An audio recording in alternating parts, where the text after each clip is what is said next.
upang matugunan ang mga kinakaharap na pagsubok ng mga guro at mag-aaral sa gitna ng kasalukuyang pandemya. Nagsanib tulong sina Congressman Charlie Cojuangco ng unang distrito ng Tarlac, DEPED Region 3 Regional Director Dr. May B. Eclar at Tarlac Schools Division Superintendent Dr. Ronaldo Pozon para sa isang napapanahong proyekto na tinaguriang Project Shine, Aral TarlakHenyo. Ang mga mag-aaral ng Grade 4 at Grade 5, ganon din ang Grades 8 and 9 sa buong probinsya ng Tarlac, kasalukuyang sumasailalim sa radio-based instruction. Katuwang ang himpilang DZTZ 828 kHz AM at RTV Tarlac, Channel 26. Ang Tarlac po nangunguna po ngayon pagdating po sa radio-based instruction.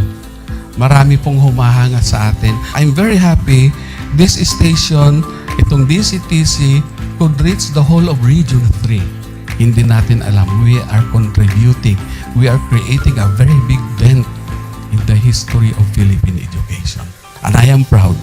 I am here in Tarlac. This is the noble cause of education in which you and I, without you knowing it, we are bound to do.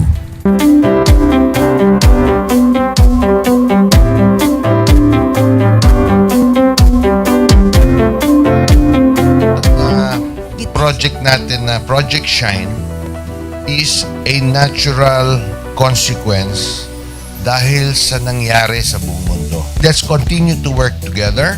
I think it's very Filipino to practice bayanihan in anything or most of the things that we do. And this is a manifestation of that. No? We have private sector, we have DEPED, we have local government, all working together. And I hope the parents of some of these children, especially the parents that did not graduate from school or hindi nakapag-aral nung sila ay bata, sana naman gamitin na nila itong opportunity na mag-schooling na rin sila kasama ng mga anak nila para mag-bonding pati ang mga magulang sa mga bata. I look at this as doing God's work. Diba? So if you do God's work, it feels right. It's righteous. It's for good, not for evil. Good morning and happy learning, grade 4. Welcome to Aral TarlakHenyo here on RTV Tarlac, Channel 26. Simulcast over DZTZ 828, Radio Filipino Tarlac. I am Teacher Mercy Pacheco Bognot. This is Alistair Aidatu. I am Marie Josephine B. Andrade. I am Teacher Princess Marie M. Dueñas, and I will be your teacher broadcaster for today.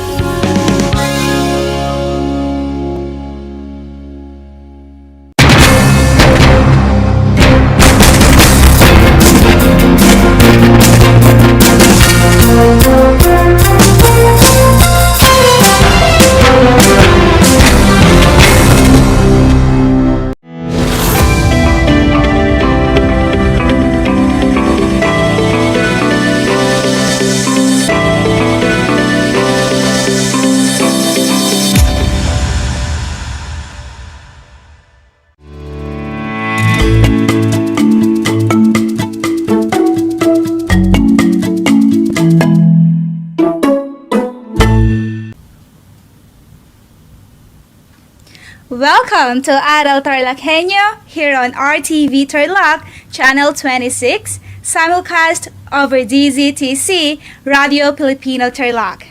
I am Judy Machado, your teacher broadcaster for English Grade 8. Happy afternoon, learners! How are you today? I hope everyone is feeling great. Today is our second episode of Learning in English 8 for the second quarter.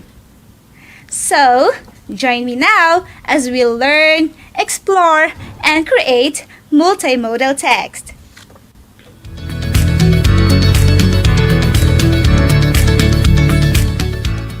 So grab your Module 3, pen and paper to write on, and be in a place where you are most comfortable.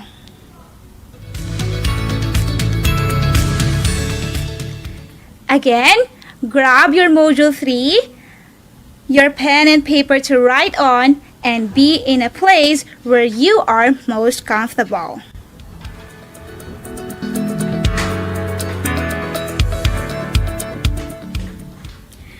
Before we begin, let me check how well you know our lesson. In the first episode, you learned about different multimodal text. Do you still remember it? Alright, multimodal text are a combination of two or more communication modes, such as the linguistics, visual, oral, gestural, and spatial. Simply, multimodal texts refer to a variety of ways or forms of communication.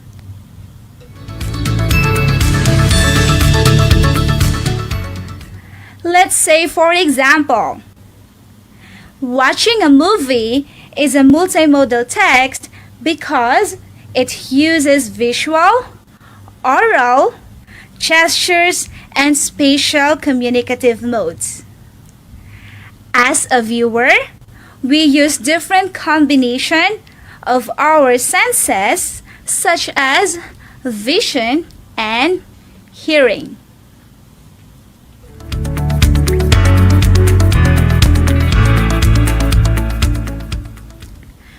There are also three types of multimodal text: the live, digital, paper-based multimodal text.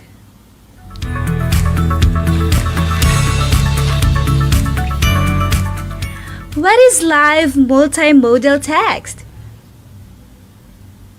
Correct! These are shown through combinations of different modes such as gestural, spatial, audio, and oral language. You can say that it is live when it is happening in front of an audience. Dance, oral presentation, and storytelling are examples of live multimodal text.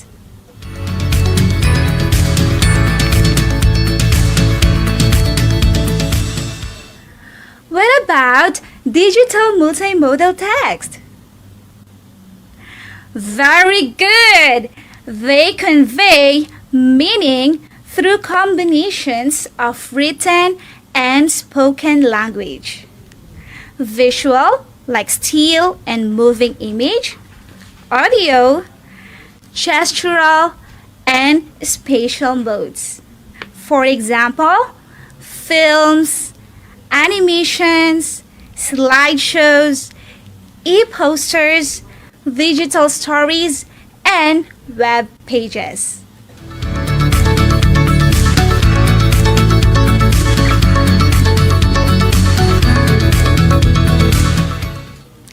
How about the paper-based multimodal text? Alright!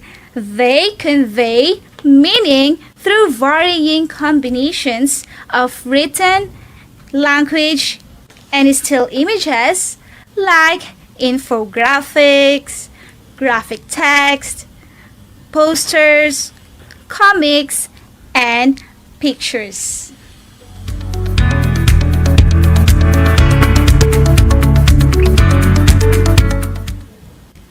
You have been reviewed about the different multimodal text. Now, it is time for you to do the activities.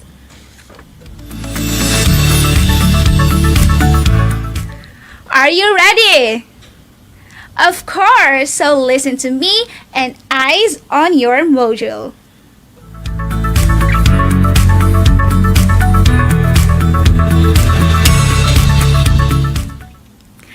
I want everyone to open your module to page 5 and look at the two multimodal presentations. The first picture shows our traditional clothes, barat saya, while the second one shows Korean costume, hanbok. Observe the similarities and differences between Filipino and Korean costume. I will give you a few seconds to observe.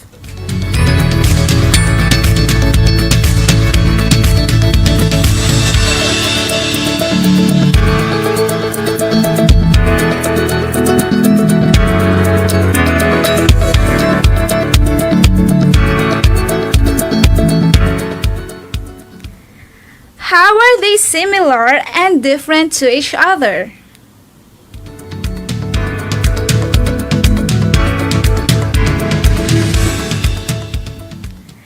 Nice observation, learners! Filipino costume is embroidered, puff sleeves, and fitted, while Korean costume is hand-painted, loose skirts, full skirts, and they are both formal, elegant, long skirts, and long sleeves. Very good job! I know you got the answers correctly, so give yourself a tap at your back.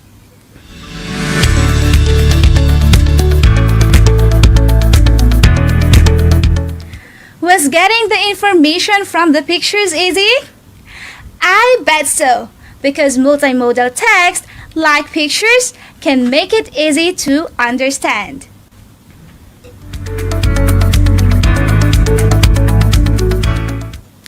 You are doing great, learners. I feel like everyone understands the lesson well now. This time, let's do your activities in your Module 3. So don't forget to bring out your Module 3, your paper and pen.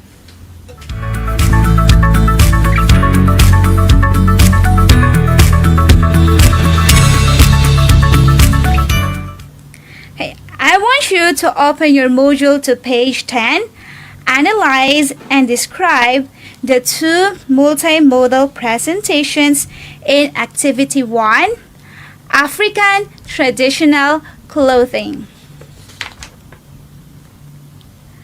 What multimodal presentation do you see in the first presentation and the second presentation?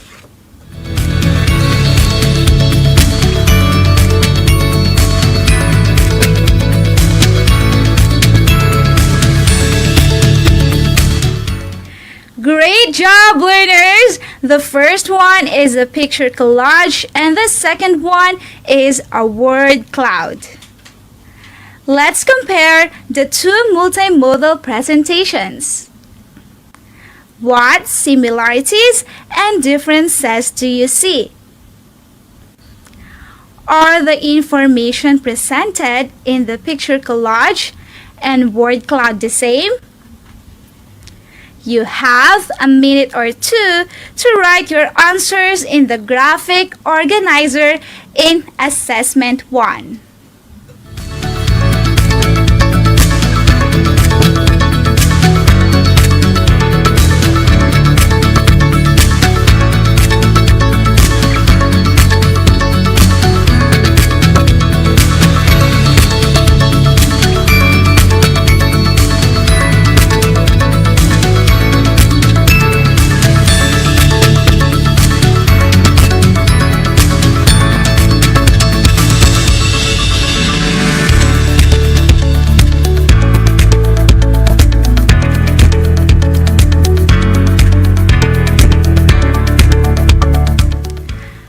Few seconds to go.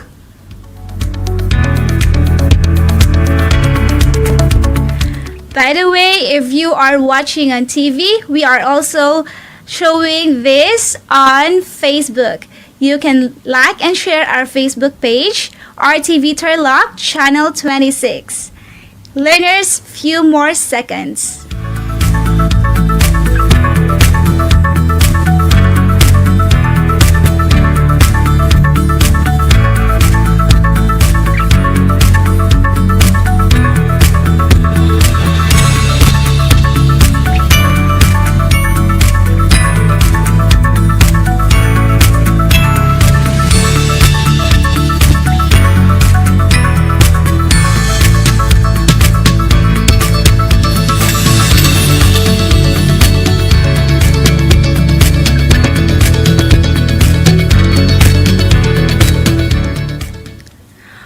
you done?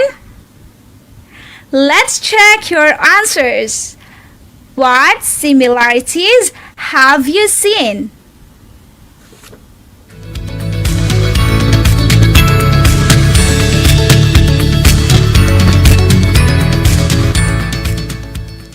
Very good! Both have same ideas. They both show the native African clothes. What about their differences?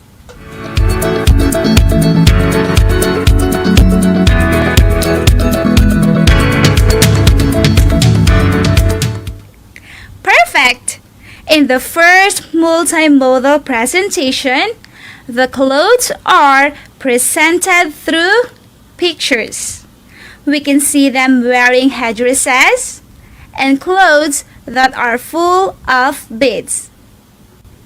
While in the word cloud, the descriptions of the clothes were given in words such as traditional wrap, kanzu, colorful, beads, and more words to see.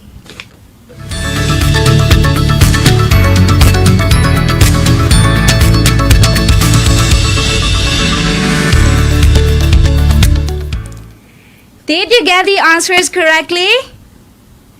Nice going, my dear learners. I know you can do it. Keep it up.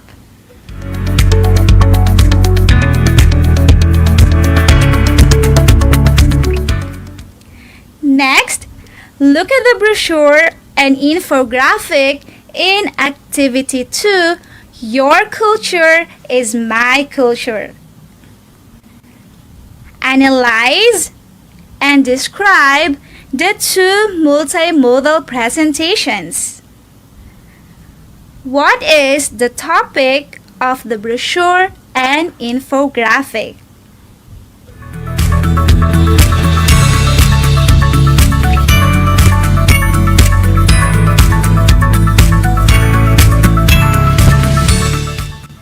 That's right! They both talk about the capital city of Malaysia, Kuala Lumpur.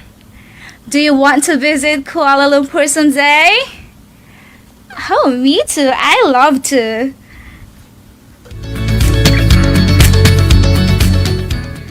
Now, how is Kuala Lumpur described in the brochure? What information about Kuala Lumpur can you get from the infographic?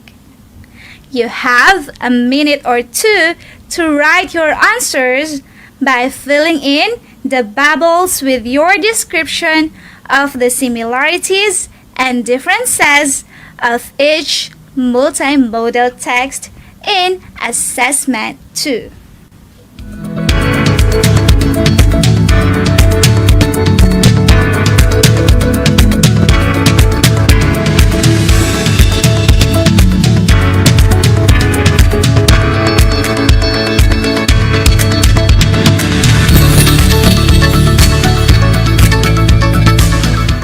I hope you are enjoying looking at the wonderful places to visit in Malaysia.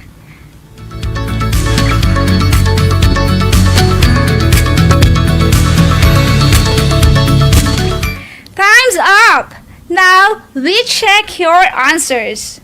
What similarities do you see between the brochure and infographics? Great job!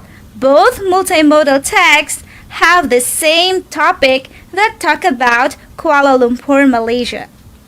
They both showcase the places to visit in Kuala Lumpur, such as Petronas Twin Towers, Petaling Street, and Batu Caves. With this multimodal text, I'm sure you would really want to visit the place someday. But now, how about the differences between the two multimodal texts? Amazing! The brochure uses few words to talk about Malaysia and encourage everyone to come and visit the country. While the infographic uses a lot of data such as drawing to easily present Malaysia.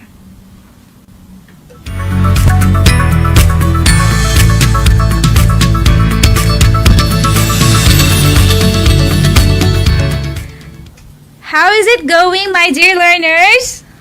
That's good. I can smell a positive learning at the end of this lesson. Don't stop now. We are almost done. So please do the activities now. Go to page 12 and let's read the text in activity 3, Thai family.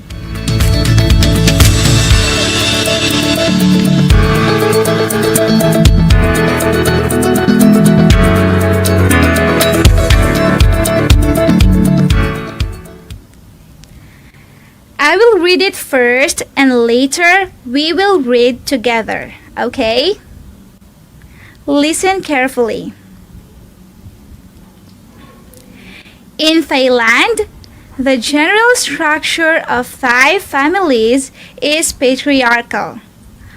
Often, several generations will live under the same roof and help to raise a child. It is common for Thais to live with their parents until they are married. Sometimes, they even stay until they have their own children. Familial connections in Thailand is very strong, that even career paths of the children are often determined by parents' business connections.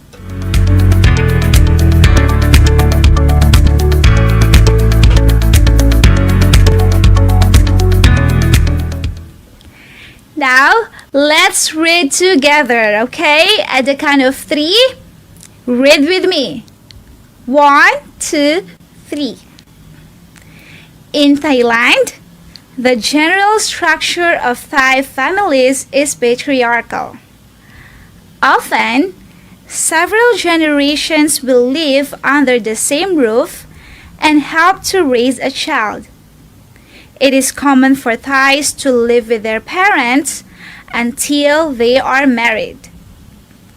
Sometimes, they even stay until they have their own children. Familial connections in Thailand is very strong that even career paths of the children are often determined by parents' business connections.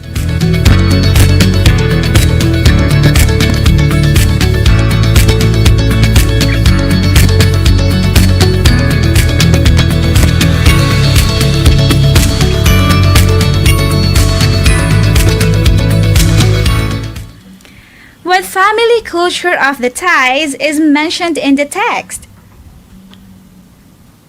Correct! The general family structure in Thailand is patriarchal, with the household deferring to the oldest living man. It is common for Thais to live with their parents until they are married. But how important is family for Thais?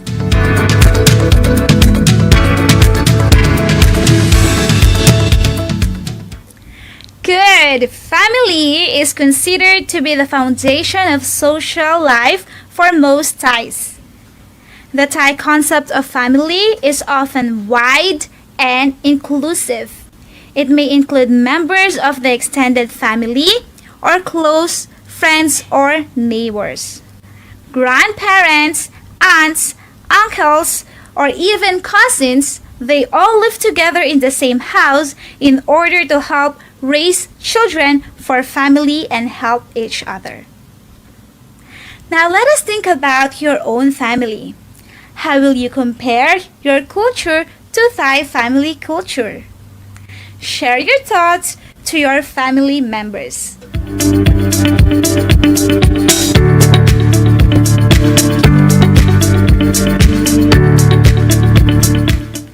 And yes, can't you believe it? We are down to the last activity.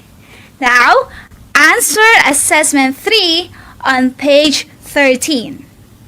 Tell your story about your own family and the lesson you have gained. After sharing your story, create a chart or poster using the information you have written. Submit your output to your English teacher. I know you can do it, my dear students. Have fun!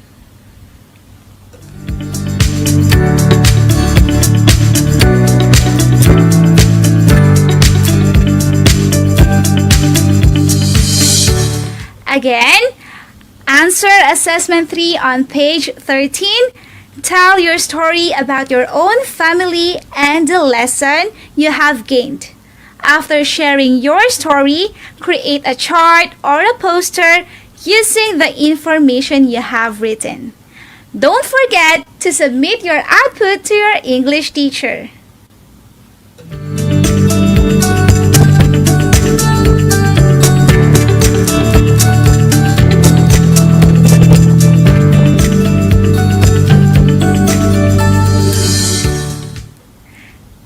I hope you learned a lot today. I am Judy May Machado, your anchor teacher, saying that a little progress is better than no progress at all. See you next time. Don't forget to watch us live on Facebook.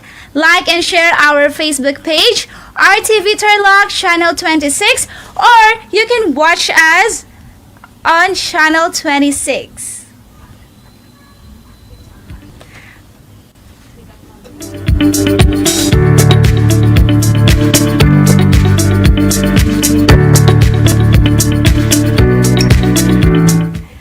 Oh, by the way, I've mentioned about the Thai families a while ago. And have you noticed the similarities between our culture and the Thai family cultures? Oh, because if you're going to look at it, Thai family cultures is very similar to our culture. We are also living with our parents until we get married, or sometimes we are still living with our parents even we are already married, and sometimes even we have our kids. Have you noticed your own family, your neighbor's family? Yes, I agree with everyone who's sharing their thoughts to their family members. Okay, again, my dear learners, don't forget to always stay on track on Facebook. We are always doing broadcasting from 1 p.m. to 5 p.m. for the junior high school. I hope you learned a lot today. I am Judy May Machado, your anchor teacher for today. See you next time.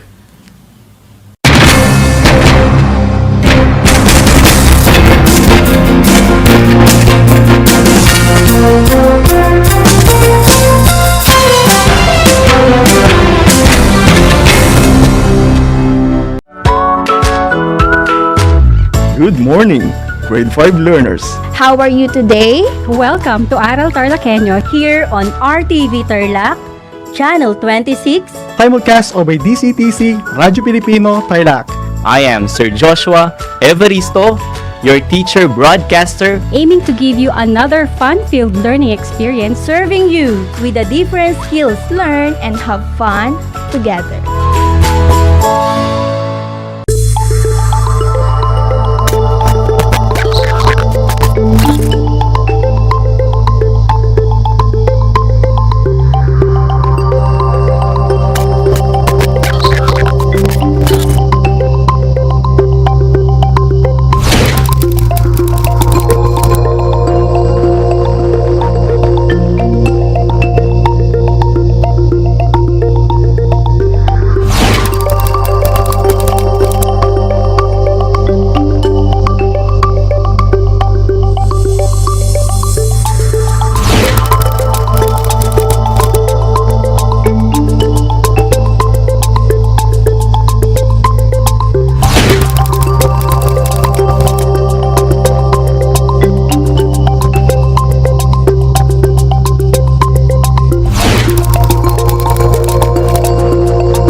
Welcome sa ating Aral TarlakHenyo ng Schools Division of Tarlac Province sa RTV Tarlac Channel 26 at DZTZ Radyo Pilipino.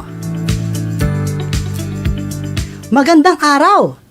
Narito na naman tayo, nagsisikap at nagpupunyagi na maging makadiyos, makatao, makakalikasan, at makabansa. Kamusta kayo mga ginigilo ko mga mag-aaral? Ang aking pagbati at paghanga sa inyong masidhing pagpupunyagi sa patuloy na pag-aaral sa himpapawid upang matuto sa kabila ng hamon ng pagkakataon, ang COVID-19 pandemic. Ako ang inyong guro sa Araling Panlipunan Grade 8, Ginoong Charlie Peralta, upang samahan at gabayan kayong maunawaan ang nilalaman ng ating aralin na mga kontribusyon ng kabias ng klasiko sa pag-unlad ng pandaigdigang kamalayan.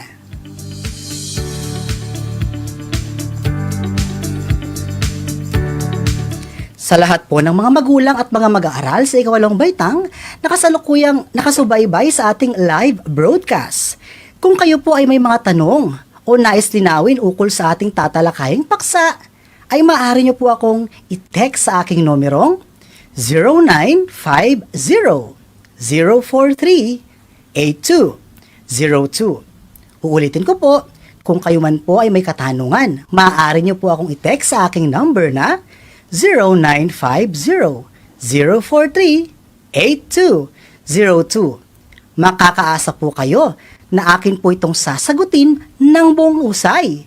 Kaya, text na!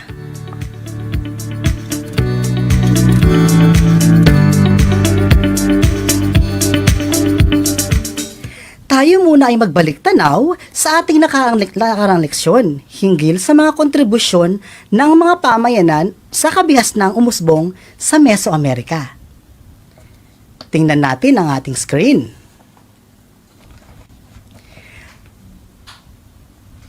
Meron ako sa inyong naisibahagi. Babasahin natin. Kung mayroon ka mang dapat balik-balikan, ito ay ang mga bagay na natutunan mo sa nakaraan, sapagkat ang mga ito ay ang iyong magiging gabay sa kasalukuyan. Agree ba kayo o hindi? Siyempre agree, dahil ang ating mga natutunan sa nakaraan, naghihintay lang sa atin.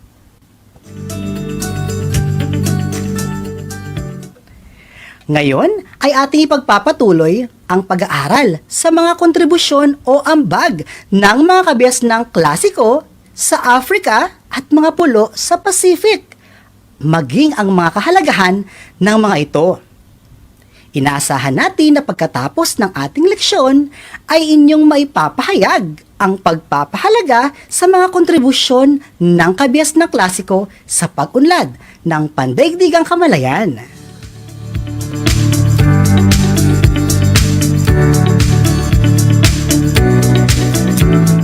Pero bago natin simulan ang ating talakayan, ay huwag munang kakalimutan ang ilang mga paalala.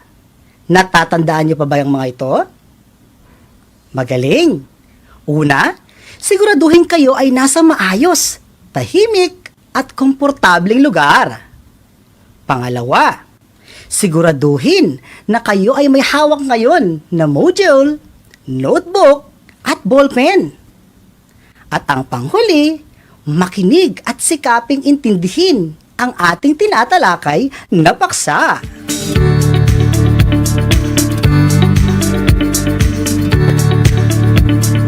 Simulan na natin ang ating talakayan. Ang kalakalang Trans-Sahara.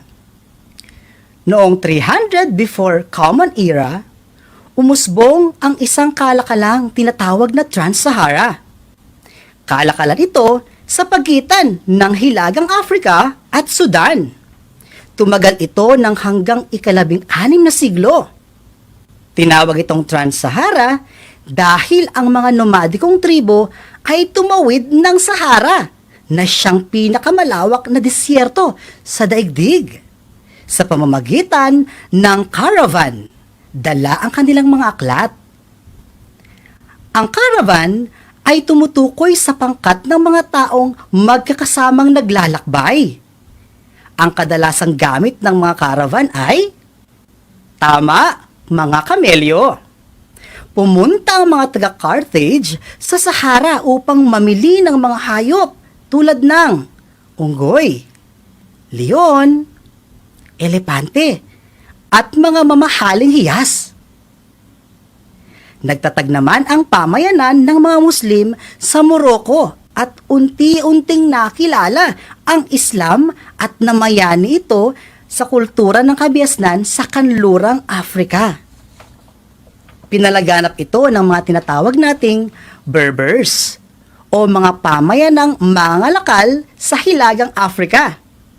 Sila ay nagtungo sa kanlurang Afrika upang bumili ng ginto kapalit ang kanilang mga aklat, tanso, espada, kaldero, at iba pa.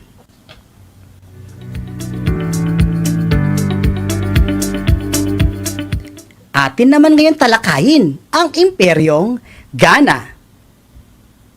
Ang Imperyong Ghana ay ang unang dakilang imperyo sa kanlurang Afrika. Sumibol ito dulot ng lokasyon nito sa timog na dulo ng kalakalang Trans-Sahara. Ito ay nagkaroon ng malaking pamilihan ng iba't ibang produkto tulad ng ivory, ostrich, feather, ebony, at ginto. Ang mga ito ay pinagpalit ng mga katutubo sa produktong asin, tanso, figs, dates, sandatang iyari sa bakal, katad, at iba pa. Ang mga tao rito ay malayang nagtatanim sa matabang lupa sa kapatagan ng relihiyon. Ang Kombisale ay ang kabisera ng Ghana at ang mga unang tao rito ay naninirahan mula 300 hanggang 500 before Common Era. Alam niyo ba kung anong tawag sa mga taong ito? Sila ay ang mga Soninke. Ang mga taong naninirahan naman sa disyerto ay tinatawag nating mga Berbers na nakikipagkalakalan ng asin at ginto sa Ghana. Ang Ghana ay tinatawag na lupain ng ginto. Ayon din yan sa isang arkeologo o manunulat na si Ala Hamdani. Isa siyang Arabe. Alam niyo ba kung bakit niya nasabi ito? Kasi ayon sa kanya, ang Ghana ay ang tinuturing na pinakamayamang minahan ng ginto sa buong mundo. Wow! Nakilala din ang mga mamamayan ng Ghana bilang masisipag na mangangalakal at ang mga kaisipang ito ay naging isang mahalagang ambag sa lipunan ngayon sapagkat ang Ghana ay isa sa mga lahi na nagtatag ng kalakalan sa ating daigdig. Sa kabila ng pamamayagpag ng Ghana sa kalakalan, bumagsak ito dahil sa pagkatuyo ng lupa at pagkawala ng monopolyo ng kalakalan nito.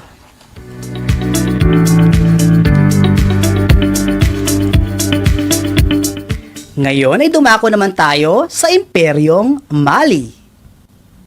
Ang Imperyong Mali ay namayagpag noong 1235 hanggang 1670 sa kanlurang Afrika. Ito ang nagsilbing tagapagmana ng Imperyong Ghana at pumalit bilang pangunahing kaharian sa kanlurang Sudan. Ang pag-aakyat ng Mali sa kapangyarihan ay sinimulan ni Sundiata Keita na siya namang pagwawakas ng kapangyarihang Ghana. Ayan sa larawan, si Sundiata Keita, ang pinuno ng Imperyong Mali. Si Mansa Musa naman ay ang pinakamatanyag na hari. Alam nyo ba sa kanyang pamumuno ay napalawak niya ang teritoryo ng Mali. Maliban doon, nakapagtatag din siya ng sistema ng pamamahala. Nakapagtalaga ng hukom, tagapagtala, at mga kawani ng pamahalaan. Maliban sa pagpapalawak ng imperyo, naging tanyag din si Mansa Musa sa ibinigay nitong pagpapahalaga sa karunungan. Nakakabilib naman. Nakapagtayo siya ng mga mosque o moske, hinikayat niya ang mga scholar na pumunta sa Mali. Sa kanyang panahon, naging sentro ng karunungan ng pananampalataya ang mga lungsod tulad ng Gao, Timbuktu, at Chene. Ngunit paglipas ng panahon, ay unti-unti namang humina ang Imperyong Mali, kasabay ang paghiwalay ng mga maliliit na estado upang masarili ang kalakalan ng ginto at asin.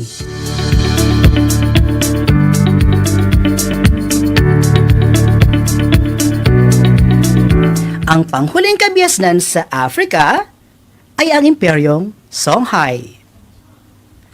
Ang Imperyong Songhai ay humalili sa Mali bilang pinakamakapangyarihang imperyo sa kanlurang Africa noong ika-14 na siglo.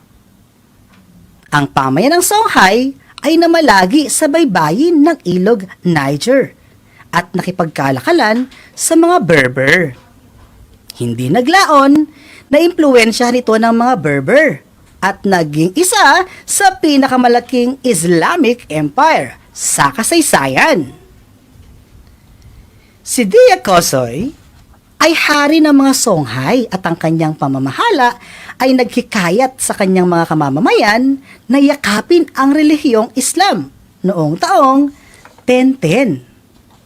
At sa ilalim naman ng pamumuno ni Haring Sunni Ali, ang Songhai ay naging isang napakalaking imperyong teritorial.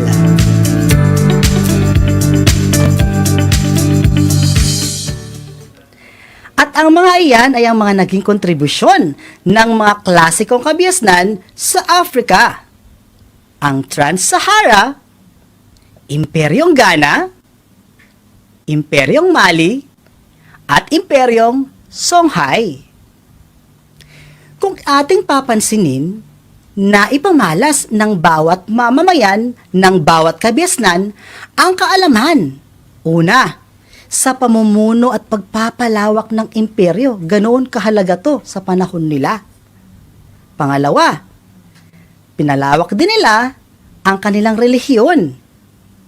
Isa rin sa naipamalas ng mga sinaunang kabiasnan sa Africa ay ang kanilang kakayahan sa larangan ng pakikipagkalakalan.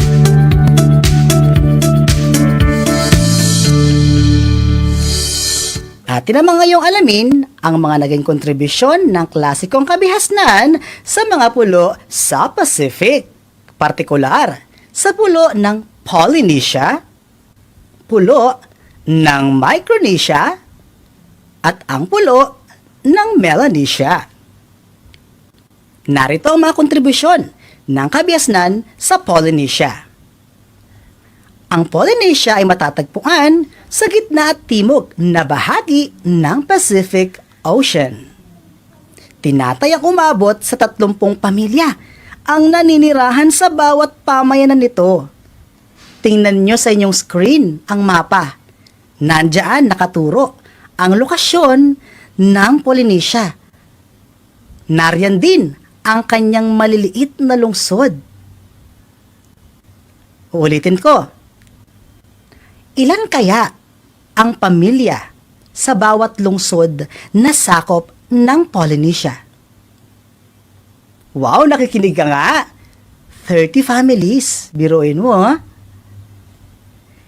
Ang pangunahing gawain pangkabuhayan ng mga tao sa Polynesia ay pagsasaka at pangingisda. Sila ay nagtatanim ng mga paborito nating pagkain. Una, gabi na sinasahog sa napakasarap na sinigang. Ube, nakapartner ang halo-halo. Breadfruit, saging, tubo, at niyog. Sa pangisda naman ay nakakahuli sila ng tuna, hipon, octopus, at iba pang lamang tubig.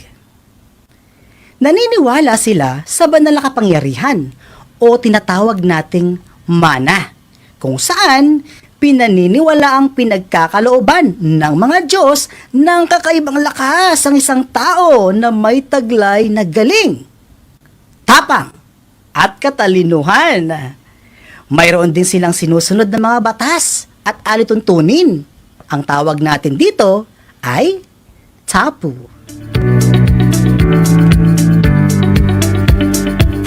Narito naman ang mga kontribusyon ng mga klasikong kabihasnan sa Micronesia. Ang sinaunang pamayanan sa Micronesia ay matatagpuan malapit sa lawa. Pagsasaka ang pangunahing kabuhayan ng tao at ilan sa mga pananim nila ay ang mga sumusunod: taro, breadfruit, niyog, at pandan. Naipamalas din ng mga mamamayan ang kanilang kakayahan sa paggawa ng mga palayok. Gamit ang bato, sila ay nakagawa ng rice stone. Ang rice stone ay sumisimbolo ng kayamanan na karaniwang pinamamana o inireregalo sa importanteng seremonya. Nasa inyong screen ang larawan ng napakalaking rice stone. Ayon sa aking mga nabasang aklat, ang rice stone o ang taas ng rice stone ay umaabot ng 8 feet. Animismo naman ang tawag sa sinaunang relihiyon ng mga taga-Micronesia. Nagsasagawa sila ng ritual bilang pag-aalay sa kanilang mga Diyos sa pagkakaroon ng magandang ani. Atin na mga yung suriin ang mga kontribusyon ng kabihasnang klasiko sa pulo ng Melanesia. Ang kultura ng mga Melanesian ay hinubog ng mga alituntunin ng mga mandirigma katulad ng katapangan, karahasan, paghihiganti, at karangalan. Ang tagumpay sa digmaan ang karaniwang paraan ng pagpili ng kanilang pinuno. Ang gawahing pangkabuhayan ng mga mamamayan nito ay: una, pagsasaka, pangingisda, pangangaso, at pakikipagkalakalan. Animismo rin ang tawag sa sinaunang relihiyon ng mga ito at bahagi rin ng kanilang kultura at paniniwala ang mana.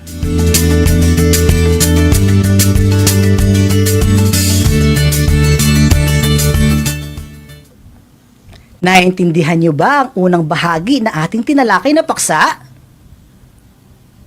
Mabuti kung ganon. Ngayon, mula sa ating napag-usapan na mga kontribusyon ng mga klasikong kabihasnan sa mga pulo sa Pacific, sa anong bagay kaya naging abala ang bawat pamayanan ng mga to? Ano sa tingin mo?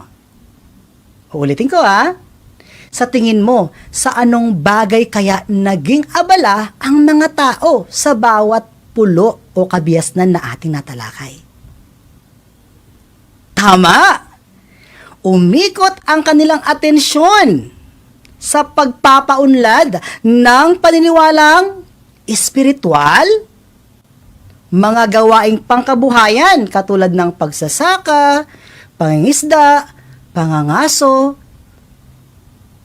at pakikipagkalakalan. At syempre, hindi mawawala dyan ang prinsipyo ng pamamahala na siyang naging pundasyon ng kanilang kultura.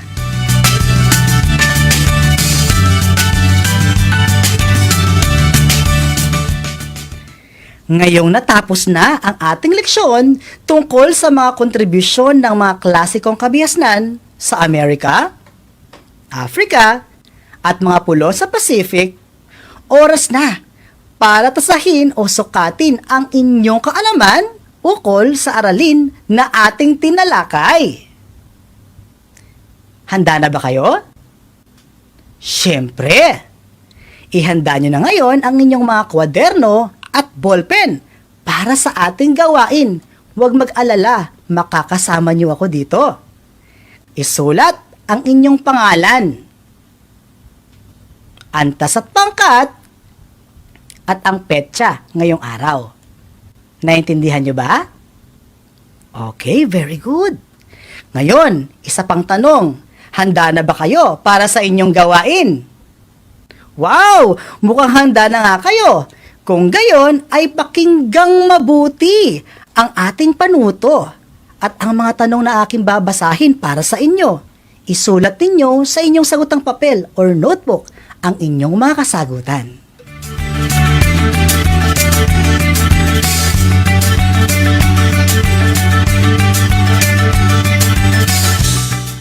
Para sa inyong unang gawain, isulat ang salitang tama kung wasto ang ipinapahayag na ideya ng pangungusap.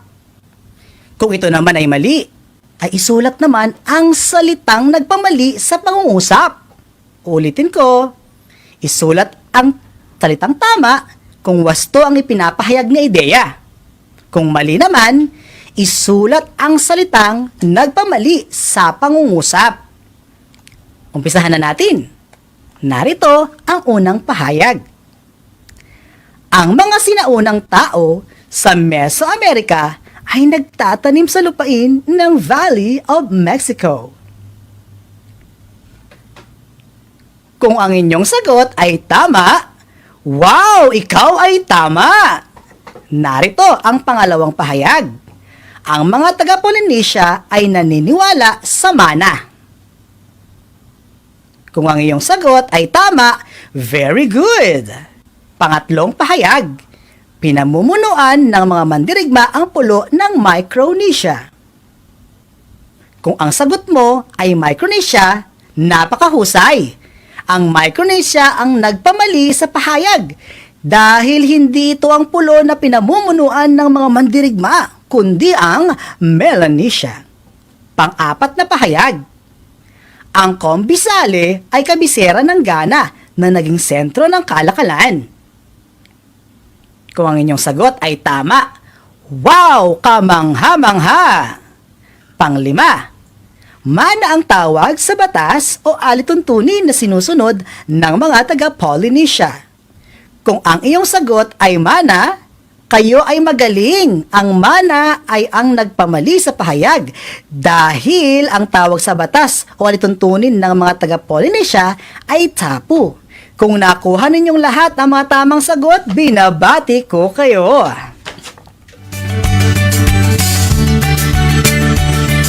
Okay. Sino sa inyong nakakuha ng mataas na score? Wow, napakagaling ha! At para sa mga hindi nakakuha, huwag mag-alala. Bagkus bumawi sa susunod na episode kasama ang inyong guro sa Araling Panlipunan Grade 8 at ang inyong gabay. Kayang-kaya nyo yan. Ngayon, meron akong isang katanungan para sa inyo. Paano ninyo maipapakita ang inyong pagpapahalaga sa mga kontribusyon ng ating mga klasikong kabiasnan? Yan na lamang ay gagawin yung assignment. I-check natin yan sa sunod na episode, okay? Alright. So, inaasahan ko na kayo'y natuto sa ating talakayan. But wait, huwag niyong kalimutan to watch us live on Facebook. Like and share our Facebook page, RTV Tarlac, Channel 26. And if you have any question, i-chat niyo lang ako. Okay? Inaasahan ko na kayo'y natuto sa ating talakayan sa araw na ito. Muli, ako ang inyong guro sa Araling Panlipunan, Grade 8, Teacher Charlene, nagsasabing ang pag-aaral ng Araling Panlipunan ay sabay-sabay nating gawin. Daan sa pagiging makadiyos, makatao, makakalikasan, at makabansa. Huwag niyong kakalimutan yan, ha? Okay? So, para sa inyong mga katanungan, hihintayin ko kayo at excited na akong makausap kayo sa Facebook natin. Yan lang ang ating paksa sa araw na ito at kayo ay mag-ingat.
ka ba sa impormasyon?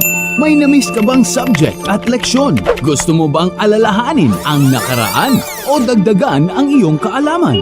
Lahat yan alamin natin because the professor is in. Professor on air and online. Kasama si Professor Willie Perez. Isang oras na kaalaman, isang oras na makabuluhan. Professor on air. Mamangha at tumawa sa mga tips at trivia. Sa gabay at tanong, sagot ka rin niya. Professor on air and online. Kasama si Professor Willie Perez. Tuwing Sabado, alas 10 hanggang alas 11 ng umaga. Mapapakinggan sa Radyo Pilipino at mapapanood sa RTV Tarlac Channel 26. Professor on air.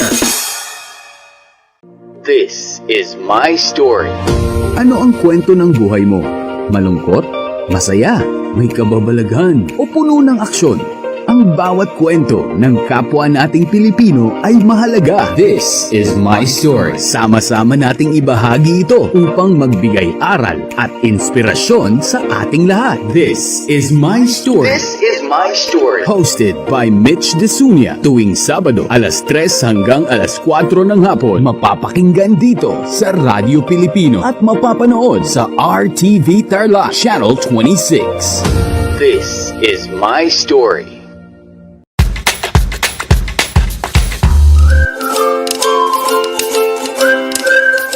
Alam niyo ba na ang jeep ay ang pinakasikat na uri ng transportasyon sa Pilipinas?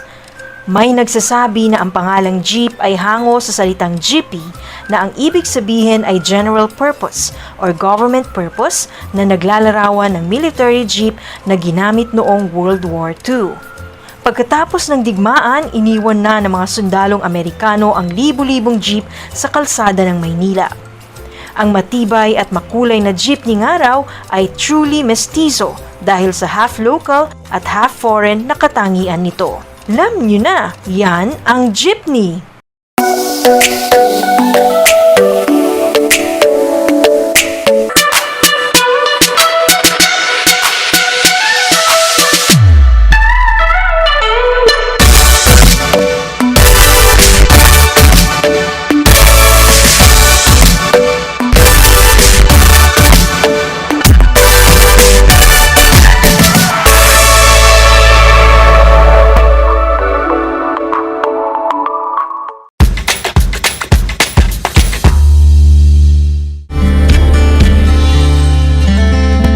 Alam niyo ba na ang Pilipinas ay mayroong 7,641 islands? Mula sa bilang na 7,107 islands, nadagdagan ito ng 534 na isla noong 2017. Tanging 2,000 lamang sa mga islang ito ang natitirhan. Alam niyo na, yan ang mga isla sa Pilipinas.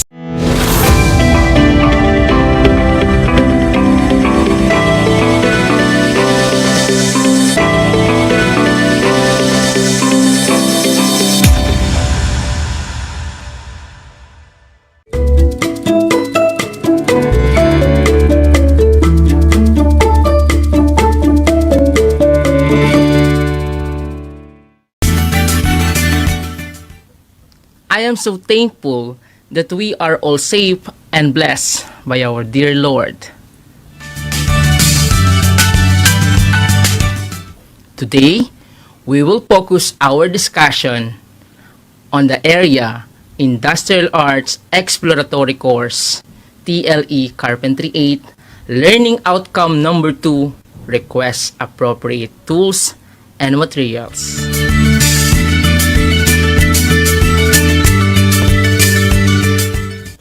Before we start, make sure that you are seated in a quiet and a comfortable place so that you will clearly hear and understand our topic.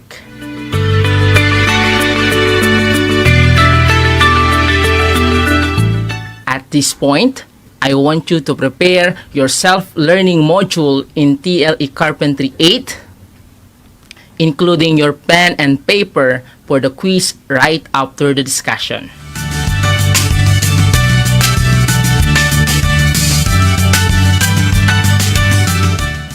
Before we proceed to our topic, let us first review the previous lesson that we had discussed last meeting.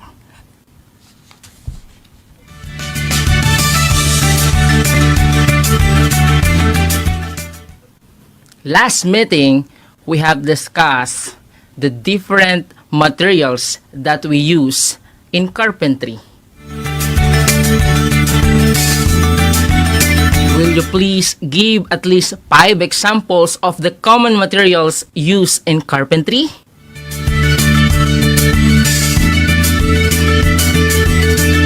Very good. All of your answers are correct. For the common materials, we have lumber, nails, screws, GI wire, or what we call the galvanized iron wire, GI sheet, or what we call the galvanized iron sheet.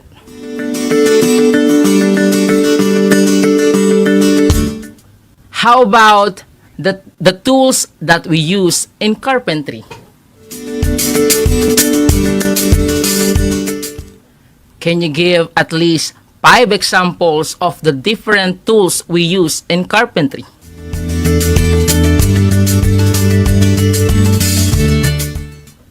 Very good. All of your answers are correct. For the tools, we have crosscut saw, claw hammer, pliers, level bar, and tri-square.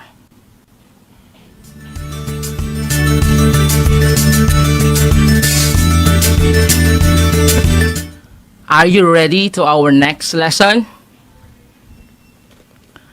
Very good.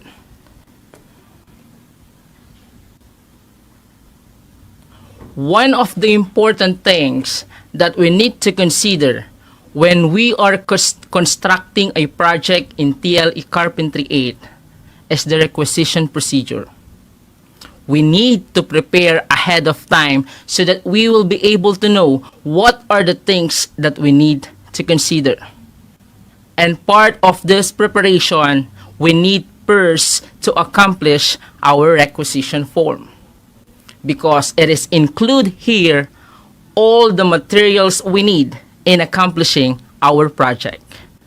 And that will be our lesson for today.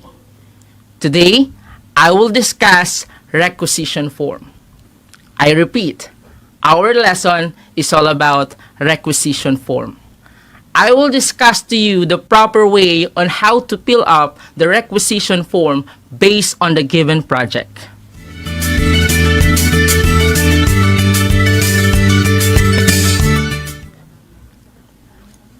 What you can see now is a sample format of requisition form. When we say requisition form, that is a form that we use when we are requesting all the materials needed in accomplishing our project. As you can see, requisition form has 3 major parts, and they are the name of project, the purpose, and the bill of materials. Let us first discuss the name of the project. When we say name of the project, this will be the when we say name of the project, it indicates the task in which the materials will be used. In this part of a requisition form, you need to write the name of your project. Question: why we need to indicate the name of our project when we are accomplishing our requisition form?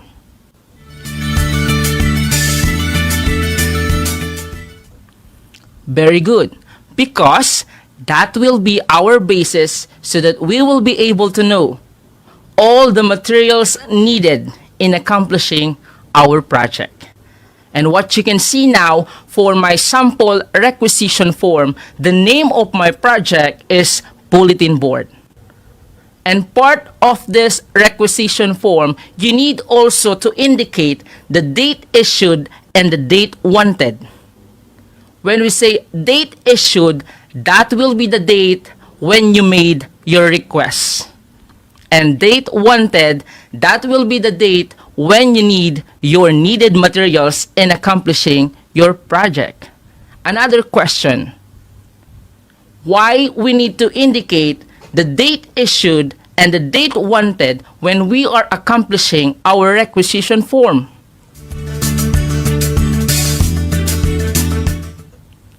Very good. In order for us to construct and accomplish our project on time. So for my project, the date issued is February 5, 2021.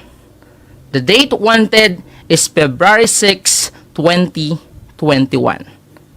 Again, in this part of requisition form, you need to indicate the name of the project, the date issued, and the date wanted.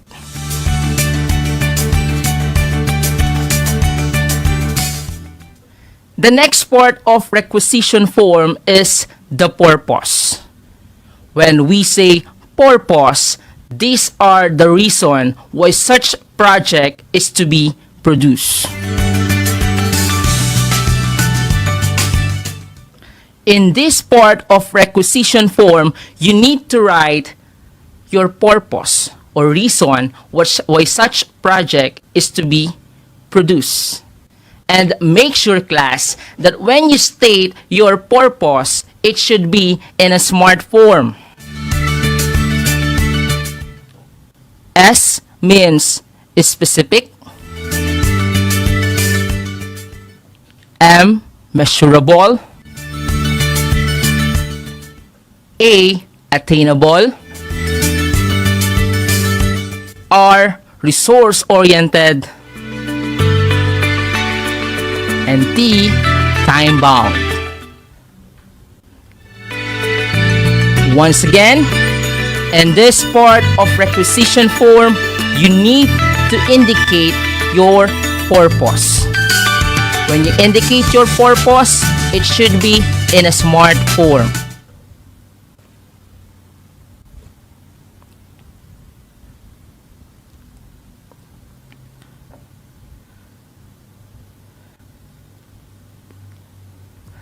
The next part of requisition form is the bill of materials. When we say bill of materials, these are the list of all the materials needed in accomplishing our project.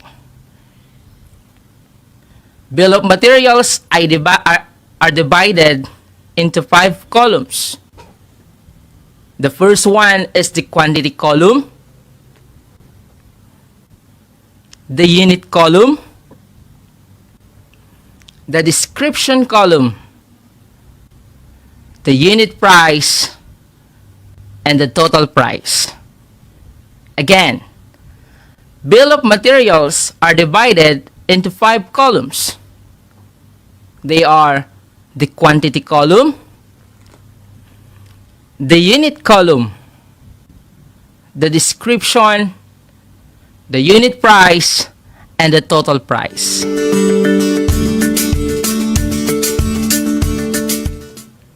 Let us first discuss the quantity column. When we say quantity column, this will be the actual number of the materials needed in accomplishing our project. So as you can see, under quantity column, you need to write the actual number of materials needed in accomplishing your project. So for my requisition form, I need 1. For unit column, that will be the unit of measurement of your needed material. I need 1 piece. So if that is by piece, you can write piece. If that is by liter, you can write liter.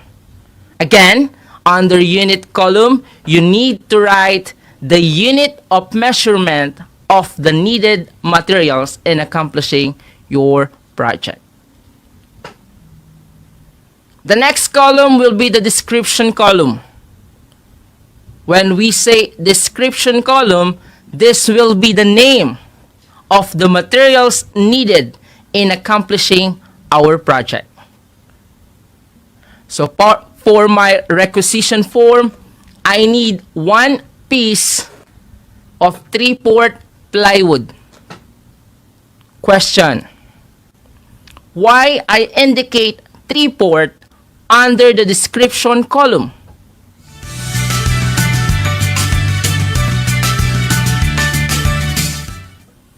Very good, because that will be the size of the plywood according to thickness.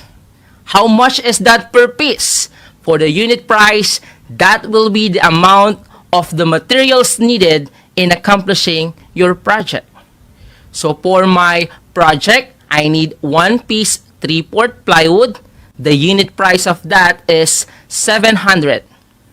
So therefore, the total price is 700. When we say total price, that will be the total amount of your needed materials. So for my project, I need the following materials. Aside from plywood, I need 1 liter of stained maple. How much is that per piece? So that is 110 pesos.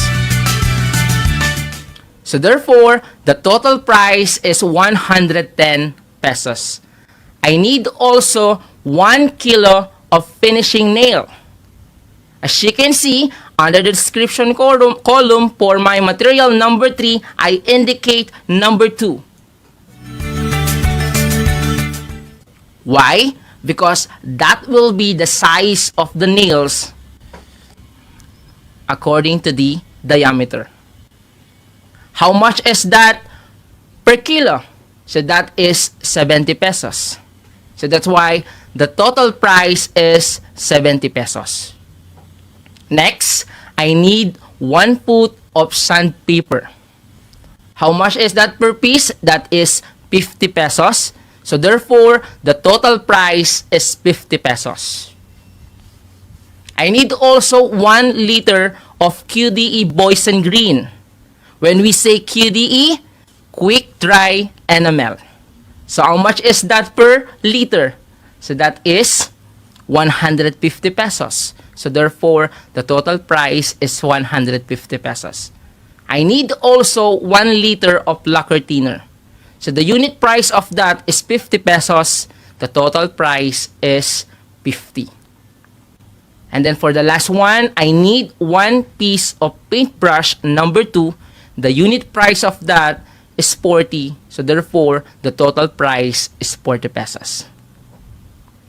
As you can see, below the bill of materials, you need to compute the total amount of the materials needed, okay, indicated under the bill of materials.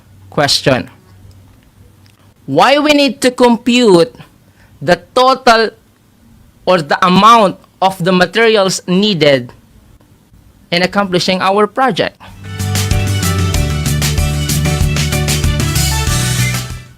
Very good. All of your answers are correct. We need to compute to be able for us to know the exact amount in order to purchase our requested materials in accomplishing our project. And then part of the bill of materials, you need also to include the following. The first one is the requisitioner. When we say requisitioner, that is the person who made the request. You need also to include your shop teacher. And then the last one will be the supply officer. When we say supply officer, that is the person who is in charge inside the storage room. And that is how we fill out the requisition form based on the given project. Are you still with me, class? Very good. Let us recap our topic. What is requisition form again?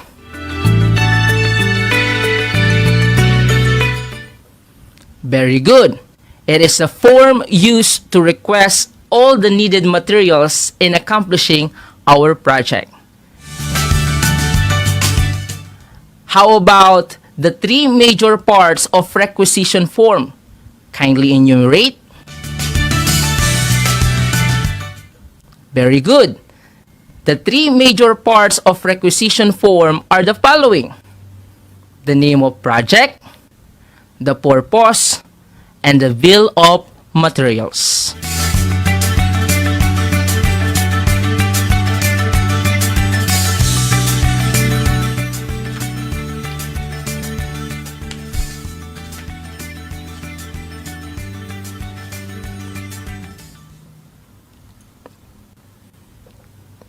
Now, my dear students, get a sheet of paper to gauge the learnings on the topic we discuss.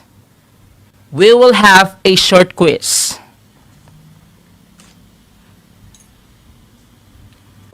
Our quiz is multiple choice. Now, for the direction, select the correct answer by writing the letter of your choice on your answer sheet. Again, select the correct answer by writing the letter of your choice on your answer sheet. Question number 1.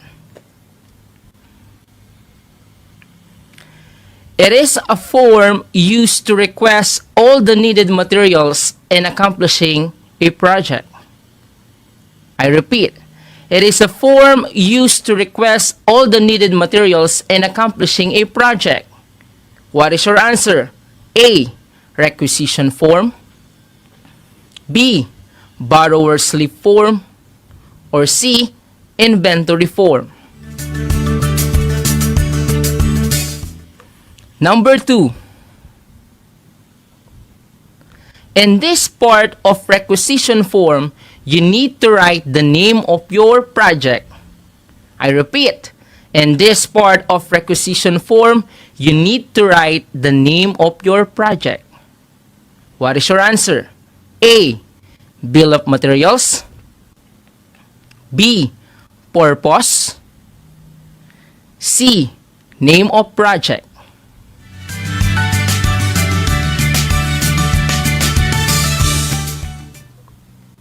Number 3. In this part of requisition form, you need to indicate the reason in accomplishing your project. I repeat, in this part of requisition form, you need to indicate the reason in accomplishing your project. A. Requisition form. B. Borrower's slip form. Or C. Name of project.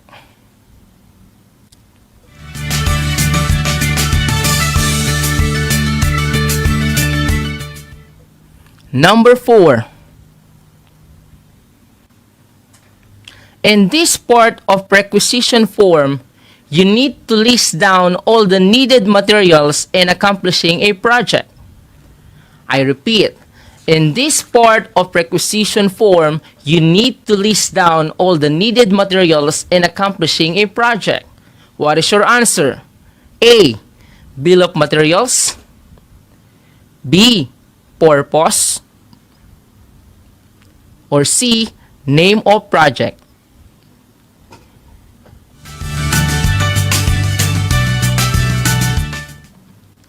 Number 5. Which of the following parts of the bill of materials pertains to the description of materials needed in accomplishing the proposed project? I repeat, which of the following parts of bill of materials pertain to the description of materials needed in accomplishing the proposed project? A. Quantity. B. Description. Or C. Unit. What is your answer? Yes, this is it. Are you ready to check your answers? Great! Here are the correct answers. For number 1, the correct answer is A. Number 2, the correct answer is C. Number 3, the correct answer is B. Number 4, the correct answer is A. Number 5, the correct answer is B.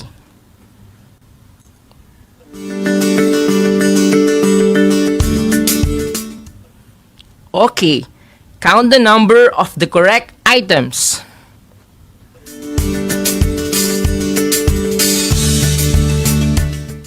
For those who get a perfect score, congratulations! You did a great job! For those who get 4 and 3, very good!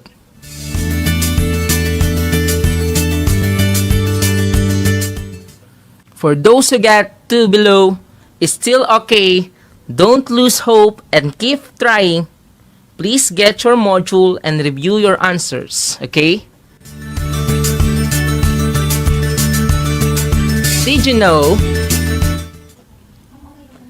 know that aside from requisition form, we also have several types of form used in carpentry?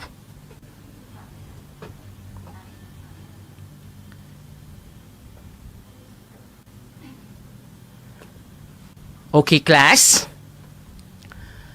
Watch us live on Facebook. Like and share our Facebook page, RTV Tarlac Channel 26. I hope you learned a lot today.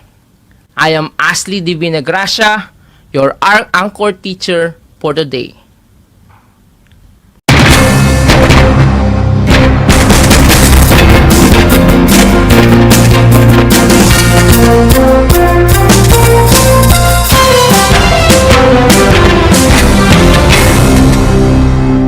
Handa ka na bang magpabakuna?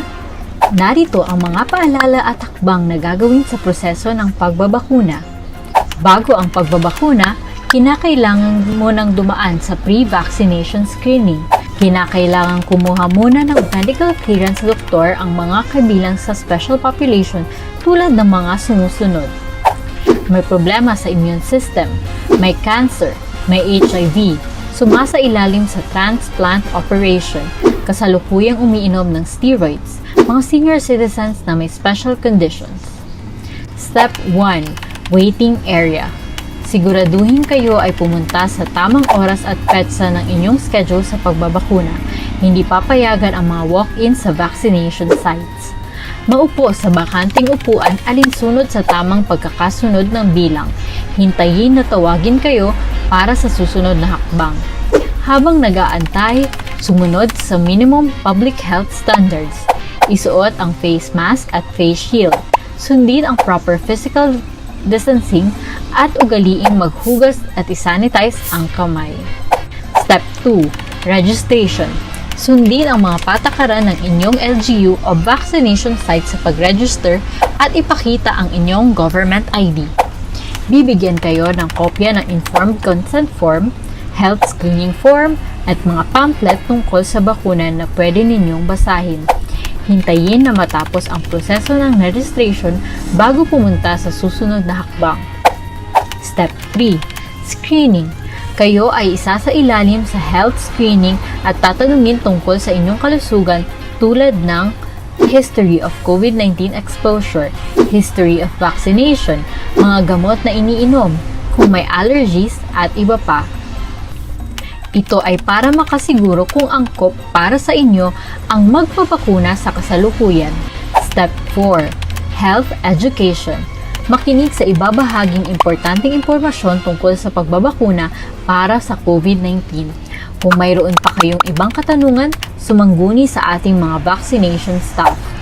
Siguraduhin na pirmahan ang consent form na pumapayag kayong magpabakuna bago pumunta sa susunod na hakbang. Step 5. Vaccine Administration. Ito ang panahon kung saan kayo ay babakunahan sa loob ng 1 hanggang 2 minuto. Huwag kalimutan na kunin ang inyong vaccination card pagkatapos matanggap ang bakuna. Step 6. Observation. Alinsunod sa Department of Health, ang lahat ng magpapabakuna ay kailangang manatili sa pasilidad ng 15 hanggang 30 minuto para obserbahan kung may hindi magandang nararamdaman. Ang ating medical staff ay nakatutok sa inyo para ma-monitor ang inyong kalusugan. Bibigyan kayo ng mga pangalan ng health facility o hotline o contact kung saan pwedeng pumunta kung kinakailangang sumangguni dahil sa side effects ng bakuna. Narito rin ang mga paalala na dapat tandaan.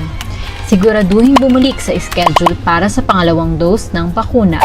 Laging tandaan na kahit nabakunahan ka na, ay huwag pa rin kalimutang sumunod sa minimum public health standards tulad ng pagsasanitize ng mga kamay, pagsusuot ng face mask at face shield, at pagdidistansya sa iba ng 1 metro. Ito ay para na rin sa ating proteksyon at sa proteksyon ng iba. Para sa karagdagang impormasyon, bisitahin ang mga sumusunod na pages. Tara sa Vida Vaccination!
Good morning, grade 5 learners. How are you today? Welcome to Aral TarlakHenyo Here on RTV Tarlac, Channel 26. Simulcast over DCTC, Radyo Pilipino, Tarlac.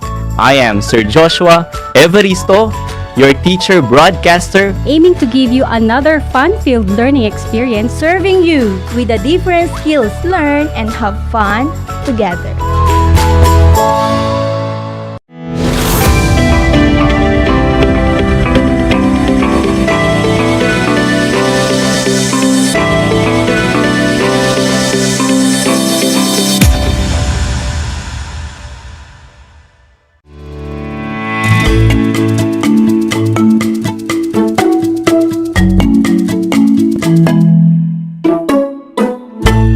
Welcome to Aral TarlakHenyo here on RTV Tarlac, Channel 26, simulcast over DCTC, Radyo Pilipino, Tarlac.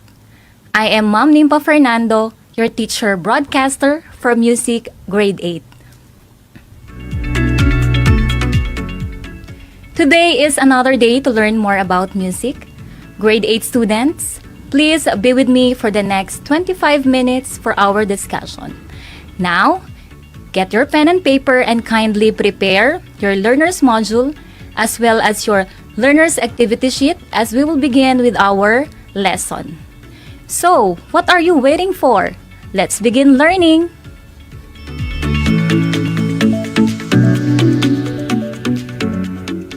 But before we start our new lesson, let's have a quick review regarding our previous topic. Anyone who can give the East Asian countries? I know you are raising your hands. That's correct. Japan, China, and Korea are the East Asian countries. How about their vocal music? What is the folk song of Japan? The folk song of China? How about the folk song of Korea? Very good. Sakura, or what we call cherry blossoms, is the traditional folk song of Japan, depicting spring or the season of cherry blossoms.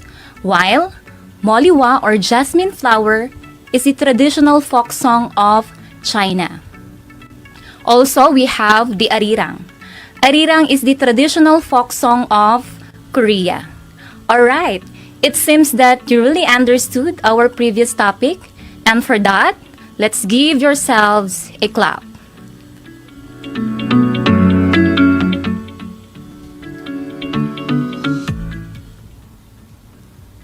Thank you.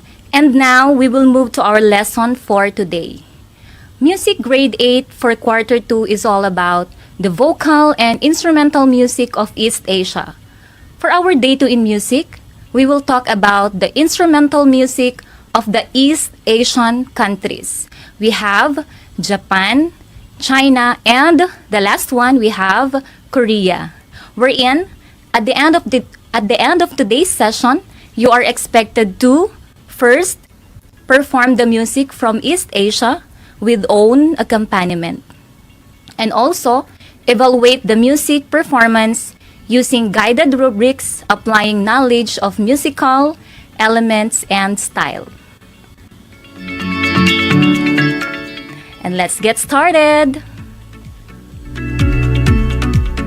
Now, bring out your learner's activity sheet in Music Day 2 because we will answer the activity 1 and 2. Did you have it? Alright, let's proceed. For activity 1, here is the direction. Name the different musical instruments of the East Asian countries. Write your answers in your activity sheet. Let's start. Number 1 picture. What do you think is the name of this instrument? How about number 2 picture? Number 3 picture? Number 4 picture? Number 5 picture? Are you done naming the musical instruments? That's great. Now, we will proceed to the next activity. For activity 2, here's the direction. Identify the different musical instruments of the East Asian countries according to Hornbostel-Zach's classification of musical instruments. Let's start. Number 1, erhu. What do you think is the classification of this instrument? Alright, let's proceed to number 2, which is kayagum. Number 3, sheng. Number 4, pipa. Number 5, pengling. Number 6, nokan. Number 7, chango. Number 8, biwa.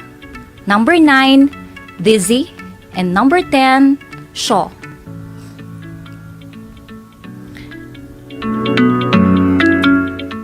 Are you done classifying the musical instruments? Okay, I know you've done your best in answering the activities. Now, we will check your answers. Are you ready? Alright, let's start. For activity 1, picture number 1 is correct, a odaiko drum. Picture number 2 is a koto instrument. Picture number 3 is a tsuzumi instrument. And picture number 4 is a shakuhachi instrument. And the last one, number 5, is a pipa instrument. Alright, let's proceed to the next activity. For activity 2. Number 1 is, what is the answer in number 1? Alright, chordophone. Number 2 is another chordophone. Number 3 is aerophone. Number 4 is chordophone. Number 5 is idiophone. Number 6 is an aerophone. Number 7 is membranophone. Number 8 is chordophone. Number 9 is aerophone. And the last one, number 10, is another aerophone. Now, you can count your correct answers and write your scores for your Activity 1 and Activity 2. Congratulations everyone, you did great. Now, let's find out the 5 classification of musical instruments according to Eric Morris von Hombestel and Kurt Zaks. First, the idiophones. These instruments produce their sound by means of the actual body of the instrument vibrating. Second, membranophones. These instruments produce their sound by means of the vibration of a tightly stretched membrane. Third, the aerophones. These instruments produce their sound primarily by causing body of air to vibrate. That's right.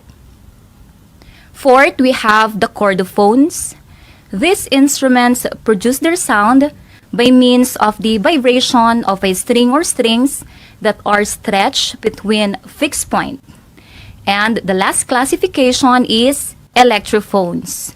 These are the instruments having electronic action.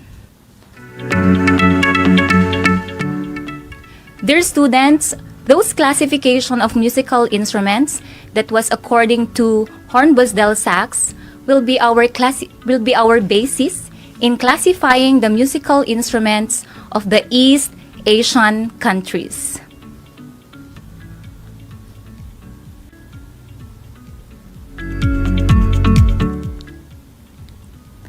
This time, I want you to bring out your learner's module.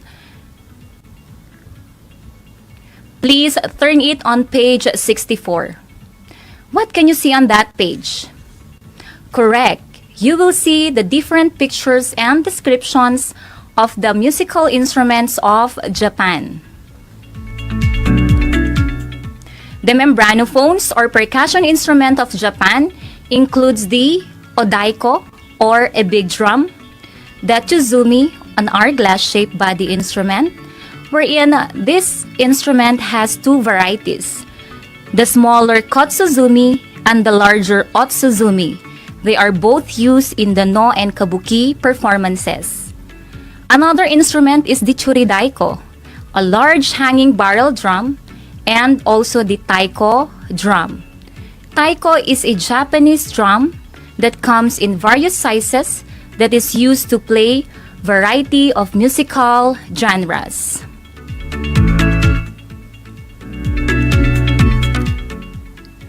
What can you say about the membranophones of Japan? Very good. These percussion instruments of Japan is made up of membranes, so they are classified as membranophones. We are using these instruments by means of the vibration of a tightly stretched membrane. Let's proceed to the other classification of musical instruments of Japan, which is the chordophones or the string instruments. On your module, can you see the picture of a koto instrument? How about the shamisen instrument and the biwa? What do you think are the similarities of these instruments? Alright, that's correct. These instruments have strings or chords, so they are classified as chordophones. Koto is a 13-string zither about 2 meters long and made of paulania wood. It is plucked using picks on the thumb and first 2 fingers of the right hand, while the left hand can be used to modify pitch and tone. It is also used in an ensemble in gagaku music or as a solo instrument. Next, we have the shamisen. This instrument is played by means of plucking. The neck of the shamisen is fretless and is similar to of a guitar. Another instrument is the biwa or the short neck fretted lute. Alright, this time, we will proceed to the aerophone or wind instruments of Japan. First in the list is the shakuhachi. Shakuhachi is the most famous flute made from bamboo. It has 4 or 5 finger holes on the front face and thumb hole on the rear face. Next instrument, we have the nokan, a bamboo flute used as a melodic instrument in the no performance. Another instrument is the hichiriki. This is a double reed Japanese flute used as one of the 2 main melodic instruments in Japanese gagaku music. Sho is also included in aerophones. This is a Japanese free reed musical instrument that was introduced by China during the Nara period. Another instrument is the shinobu. This is a Japanese transverse flute that has a high-pitched sound. And the last instrument is the ryuteki, or what we call the dragon flute. That's right. It is a Japanese transverse flute made of bamboo. It is used in the gagaku music.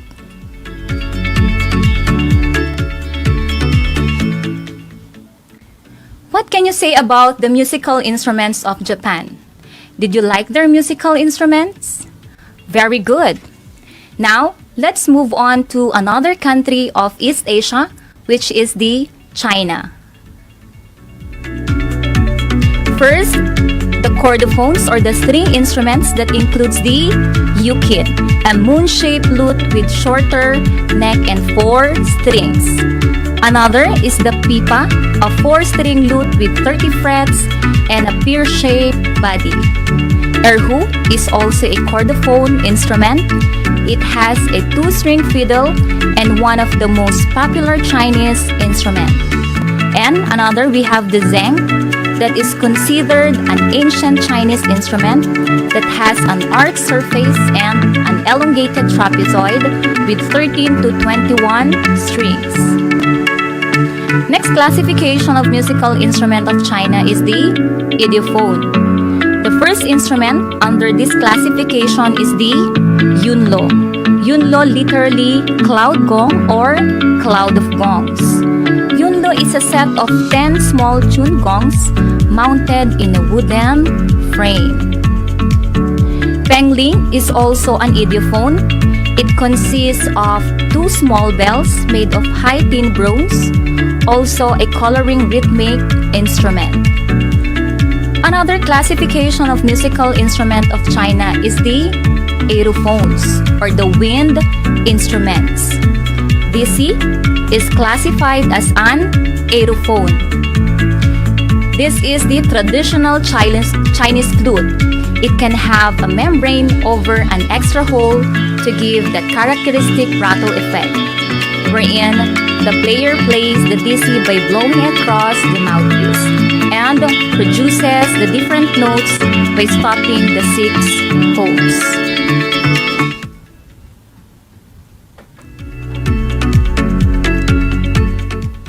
What can you say about the Chinese musical instruments? Did you like their music, or did you like their musical instruments? Very good. I'm glad to know that you really appreciate the instrumental music of China.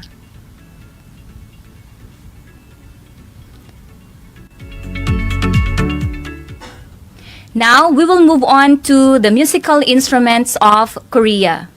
First, under the chordophones or string instrument is the kayagum. Kayagum is a traditional zither-like instrument with 12 strings. Kayagum is probably the best known traditional Korean musical instrument. Another chordophone instrument is the gyeomungo. Gyeomungo is a 6-string pluck zither. Included also in the chordophone is the haigum. Haigum is a 2-string vertical fiddle with a hollow wooden sound box. For their aerophone instruments, they have the piri. Piri is a wind instrument made of bamboo that is used in both the folk and classical music of Korea. And for their membranophone, chango is the most widely used drum in the traditional music of Korea. It has an hourglass-shaped body with 2 heads made from animal skin.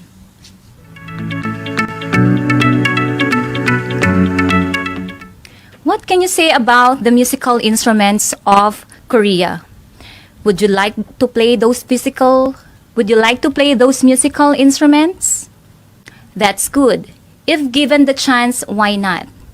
Playing musical instruments can be a hobby or even a chance to earn for something, right?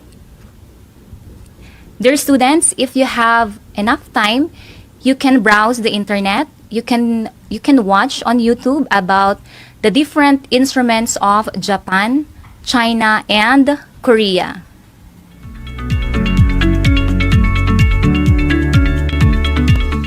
Alright, this time we will have a 5-item quiz. Please bring out your activity notebook in MAPE. Are you ready? Alright, here is the direction. Choose only the letter of the correct answer and write your answers in your activity notebook. For number 1, which of the following is one of China's most popular instruments? A. Haigum, B. Erhu, C. Koto, D. Shamisen. For number 2, which of the following does not belong in the group? A. Chizumi, B. Odaiko, C. Taiko, D. Chango. For number 3, how is the pipa instrument classified? A. Aerophone, B. Membranophone, C. Chordophone, D. Idiophone. Then for number 4, which Japanese instrument is called the dragon flute? A. Shinobu, B. Hichiriki, C. Shakuhachi, D. Ryuteki. For number 5, how is the Sheng instrument classified? A. Aerophone, B. Membranophone, C. Chordophone, D. Idiophone. Alright, I will give you more seconds to finish.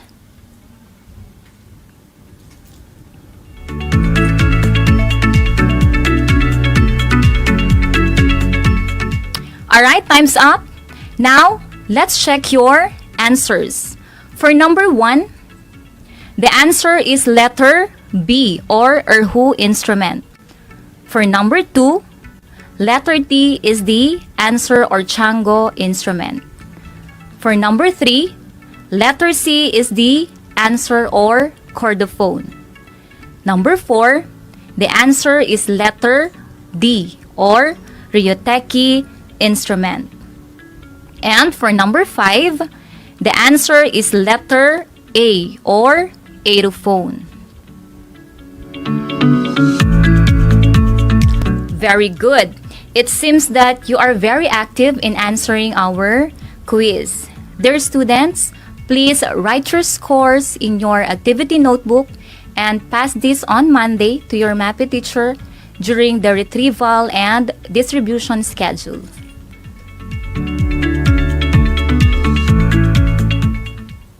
This time, bring out again your learner's activity sheet. I will give you the instruction for the activity number 3. Did you have it? Alright, let's proceed. For your performance task, choose a folk song from one of the 3 countries of East Asia, either in Japan, China, or Korea. Then, prepare a short video performance showcasing your improvised or localized musical instrument as your accompaniment. And send a copy of your performance to your MAPE teacher. Again, for your performance task, choose a folk song from one of the 3 countries of East Asia, either in Japan, China, or Korea.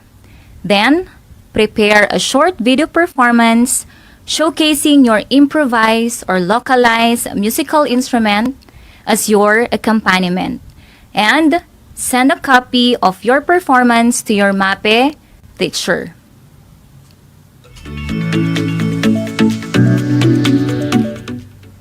Here is the rubrics for your performance task. For the criteria, we have the following. Number 1, timbre. It refers to your tone or quality and instrumentation. Number 2, pitch. It refers to your performance with correct tone or pitch. Number 3, rhythmic accuracy. It refers to your performance with correct rhythm. And the last one, creativity and resourcefulness. It refers to your ability to create localized or improvise musical instruments. Again, the rubrics or the criteria, we have the timbre, pitch, rhythmic accuracy, and creativity and resourcefulness. And for the ratings, 5 points for always, 4 points for mostly, 3 points for sometimes, 2 points for needs improvement, and 1 point for never. Good luck!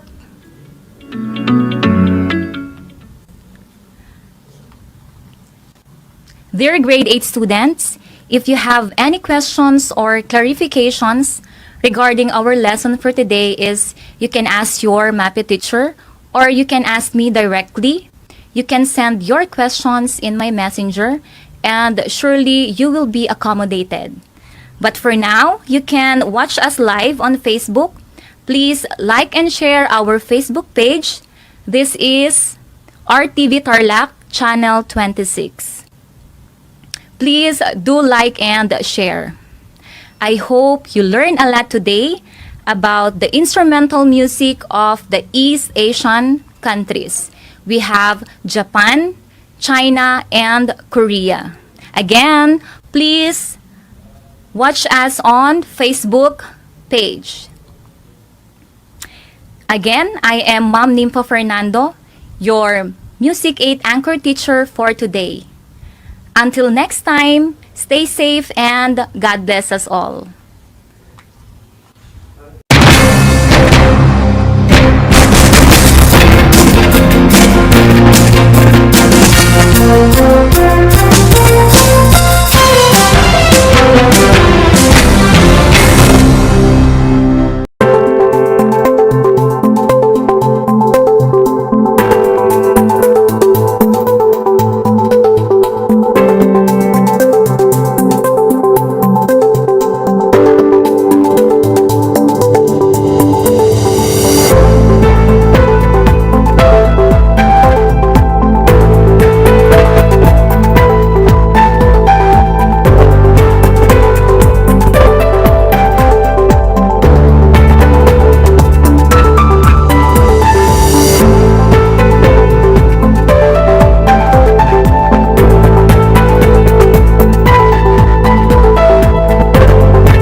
Alam niyo ba na ang kinikilalang Guinness Book of World Records holder bilang pinakamaliit na commercially harvested fish ay isang sinarapan? Ito ay matatagpuan lamang sa Pilipinas, sa Lake Buhi sa Bicol River. Isa itong uri ng goby na may transparent na katawan na may sukat na 12.5 mm. Alam mo na, yan ang sinarapan.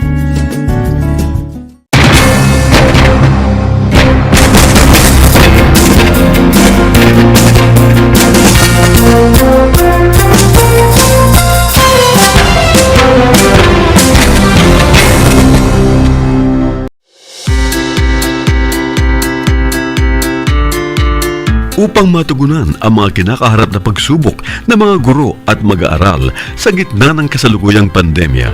Nagsanib tulong sina Congressman Charlie Cojuangco ng unang distrito ng Tarlac, DEPED Region 3 Regional Director Dr. May B. Eclar at Tarlac Schools Division Superintendent Dr. Ronaldo Pozon para sa isang napapanahong proyekto na tinaguriang Project Shine, Aral TarlakHenyo. Ang mga mag-aaral ng Grade 4 at Grade 5, ganun din ang Grades 8 and 9 sa buong probinsya ng Tarlac, kasalukuyang sumasailalim sa radio-based instruction. Katuwang ang himpilang DZTZ 828 kHz AM at RTV Tarlac, Channel 26. Ang Tarlac po nangunguna po ngayon pagdating po sa radio-based instruction. Marami pong humahanga sa atin. I'm very happy this station, itong DCTC, could reach the whole of Region 3. Hindi natin alam. We are contributing. We are creating a very big dent in the history of Philippine education. And I am proud.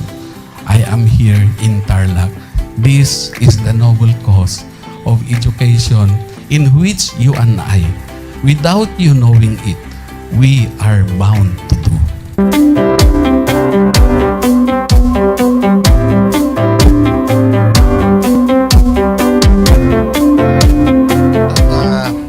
Project natin na Project Shine is a natural consequence dahil sa nangyari sa buong mundo. Let's continue to work together.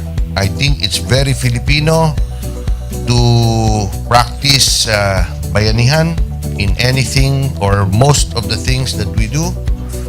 And this is a manifestation of that. No? We have private sector, we have DEPED, we have local government, all working together. And I hope the parents of some of these children, especially the parents that did not graduate from school or hindi nakapag-aral nung sila ay bata, sana naman gamitin na nila itong opportunity na mag-schooling na rin sila kasama ng mga anak nila para mag-bonding pati ang mga magulang sa mga bata. I look at this as doing God's work. Diba?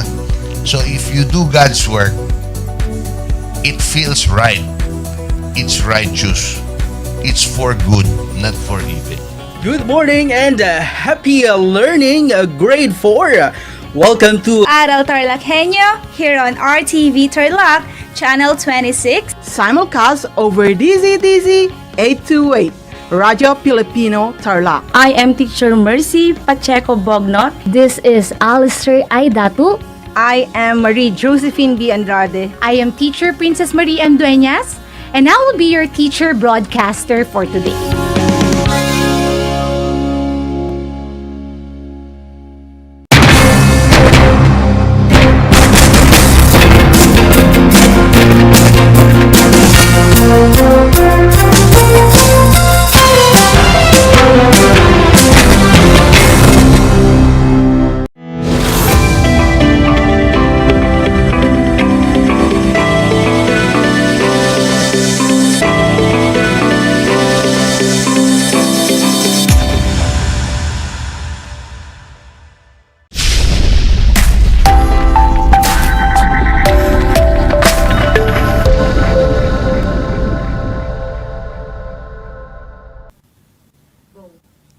Welcome to Aral TarlakHenyo here on RTV Tarlac, Channel 26, simulcast over DZTZ Radio Filipino Tarlac. I am Donna Hazel P. Hernandez, your anchor broadcaster for today, and grade 9 English.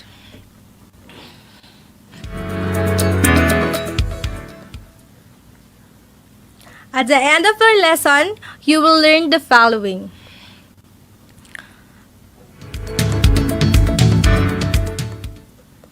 First, identify various social issues by analyzing the given story.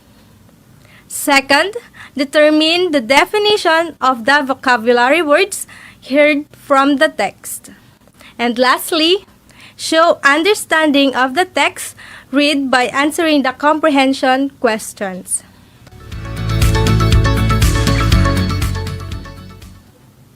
So grab your modules and let's learn together. Make sure you're in your most comfortable place and always listen attentively. Join me today. Let's explore and learn our lesson. Analyzing literature as a means of understanding values in the VUCA, volatile, uncertain, complex, and ambiguous world.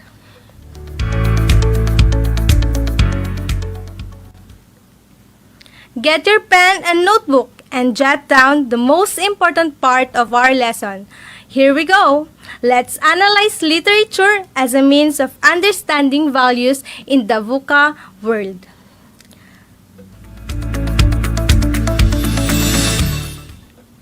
Last time, you learned about the 9-dimension and behavior patterns, which are the first, flexibility, willingness to try new things. Second, speed, rapidly grasping new ideas. Third, experimenting, testing out new ideas. 4, performance risk-taking, taking on challenges. Fifth, interpersonal risk-taking, asking others for help. Number 6, collaborating, leveraging the skills of others. Number 7, information gathering, increasing your knowledge. Number 8, feedback seeking, asking for feedback. And lastly, number 9, reflecting, taking time to reflect on your effectiveness. Again, let's repeat all the 9 dimensions. Flexibility, speed, experimenting, performance risk-taking, interpersonal risk-taking, collaborating, information gathering, feedback seeking, and last, reflecting.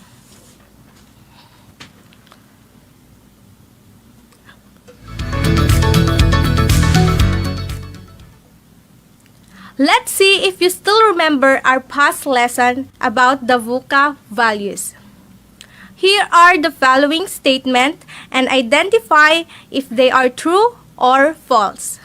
Write fact inside the box if the statement is true and bluff if the statement is false. Put your answers on your answer sheet.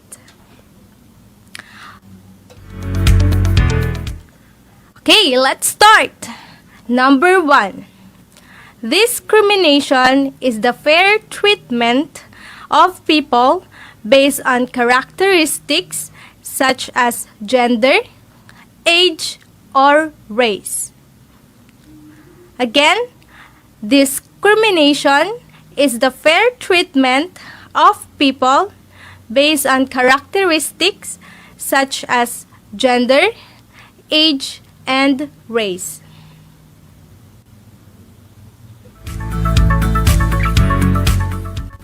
Very good. If your answer is bluff, then you got it correct. Number 2. We must treat every individual with fairness and equal treatment. Again, we must treat every individual with fairness and equal treatment.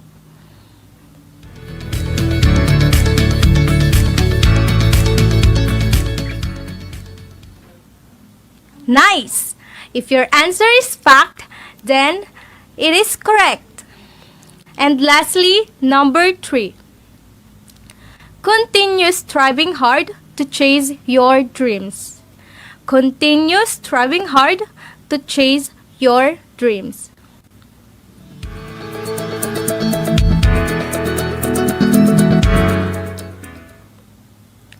Good job! If your answer is fact, then you got perfect score.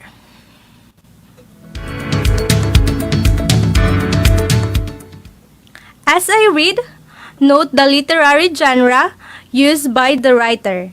Also, Mark some ideas you find interesting. Lorraine Hansberry wrote A Raisin in the Sun, a play about a struggling family. Hansberry was the first playwright and the youngest African American to win a New York Critics Circle Award. Throughout her life, she was heavily involved in civil rights.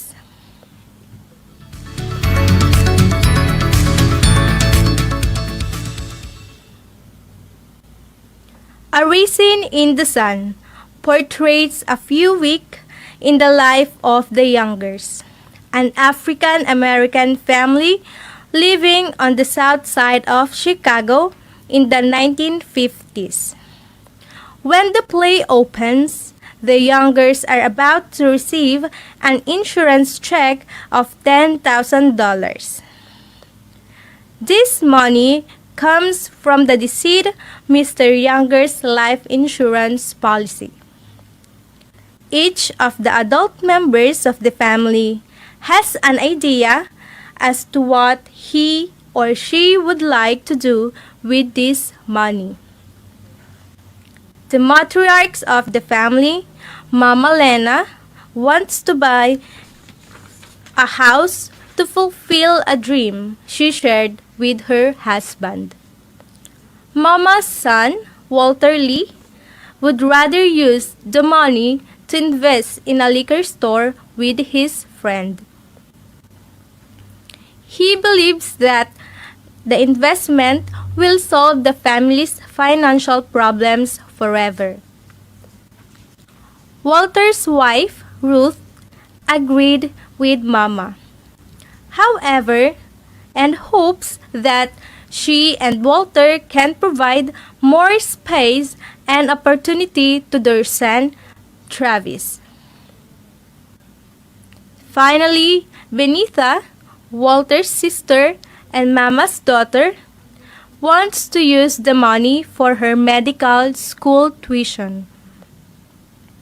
She also wishes that her family members were not so interested in joining the white world. Benita instead tries to find her identity by looking back to the past and to Africa.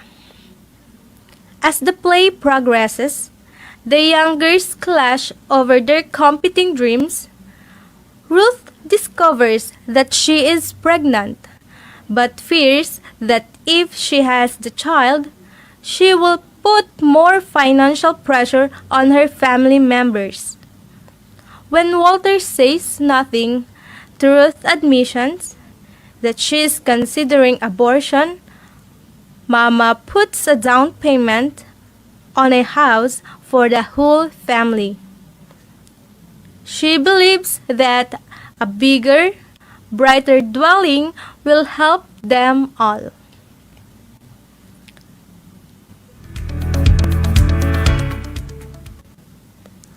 This house in the Claiborne Park, an entirely white neighborhood. When the Youngers' future neighborhood finds out that the Youngers are moving in, they send Mr. Linder from the Claiborne Park Improvement Association to offer the Youngers money in return for staying away. The Youngers refuse the deal, even after Walter loses the rest of the money, $6,500, to his friend Willie Harris, who persuades Walter to invest in the liquor store and then runs off with his cash. In the meantime, Benita rejects her suitor, George Murchison, whom she believes to be shallow and blind to the problems of race. Afterwards, she receives a marriage proposal from her Nigerian boyfriend, Joseph Asagay, who wants Benita to get a medical degree and move to Africa with him. The youngers eventually move out of the apartment, fulfilling the family's long-held dream.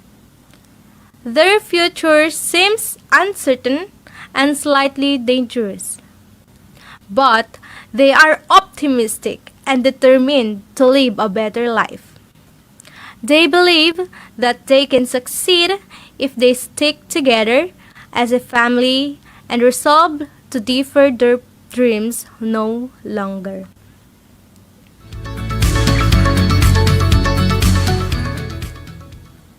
Did you enjoy our story? Are you still listening? Okay, the story's role is to teach us how to view conditions, deal with problems and circumstances, decision making, and most importantly, is to learn the code of human values in the present time of the VUCA, volatile, uncertain, complex, and ambiguity world. Now that we are done with your lesson, it is now time to test your knowledge. Do the task 1 by identifying the 5 characters in the story and their major dreams that they want to achieve.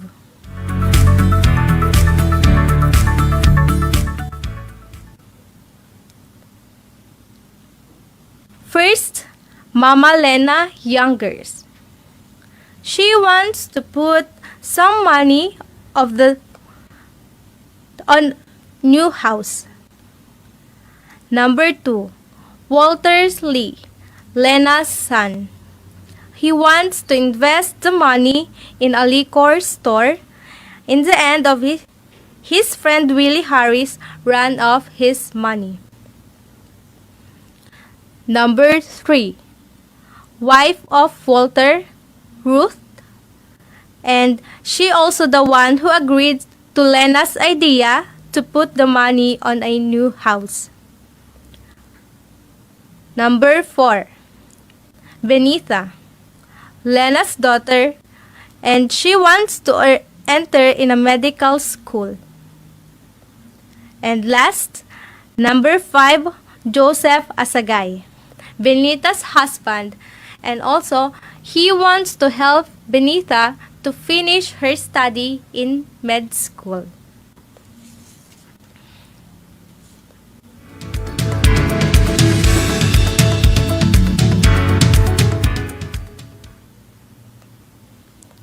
Afterwards, answer the question, how can someone achieve his dream and goals despite of the struggles? Put your answer on your answer sheet.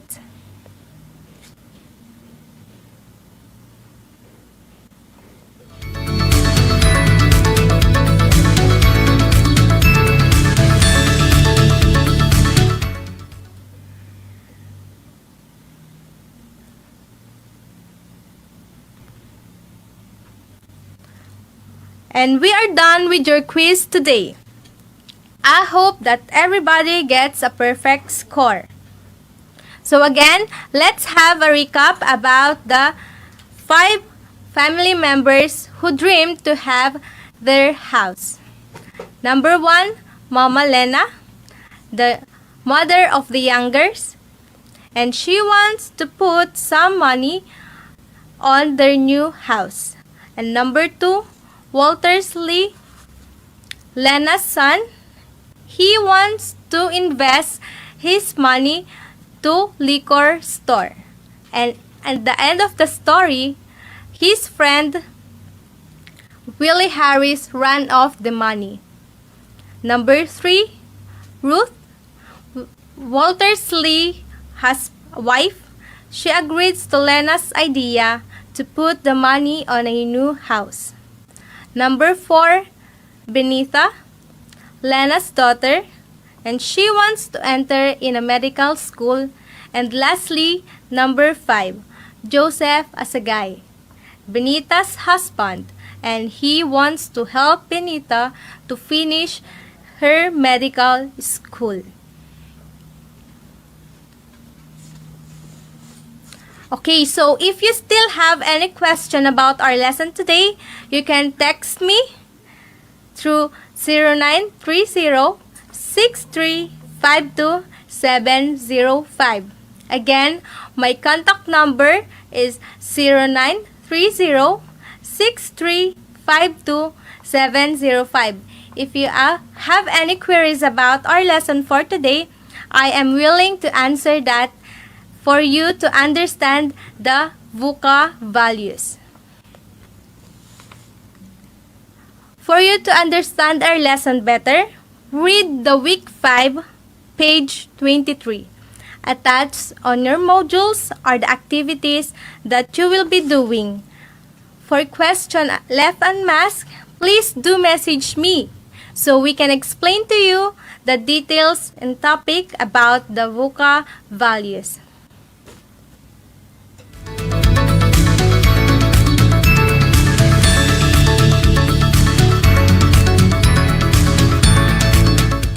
Okay, so I have a question here. Why VUCA is important? This question is from our texter 703. Why VUCA is important? Okay, VUCA sets the stage for managing and leading. The particular meaning of relevance of VUCA often relates to how people view the conditions under which they make decisions, plan forward, manage risk, faster change, and solve problems.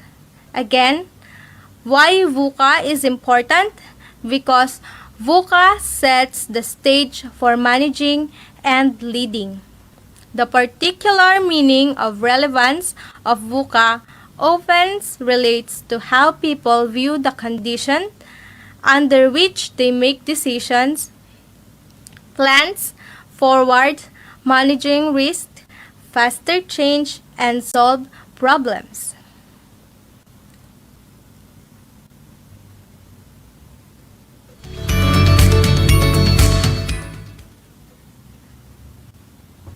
Okay, another text message. Why is it is important, or what is the importance of VUCA? Again, the question, what is the importance of VUCA? It describes the situations of constant, unpredictable change that is now the norm in certain industries and area of the business world. VUCA demands that you avoid traditional, outdated approaches to management and leadership and day-to-day working. Again, what is the importance of VUCA? It describes that situation of constant, unpredictable change that is now the norm in certain industries and area of the business world. VUCA demands that you avoid traditional, outdated approaches to management and leadership and day-to-day working.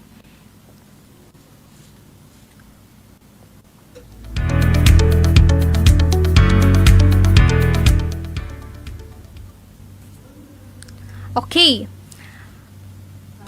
Again, what are the 9 dimensions or behavior patterns that you've learned in the VUCA values? I can't hear you. Again, what are the 9 dimensions and traditional values in the VUCA? Very good. We have the flexibility, we have the speed, we have the... Okay, very good.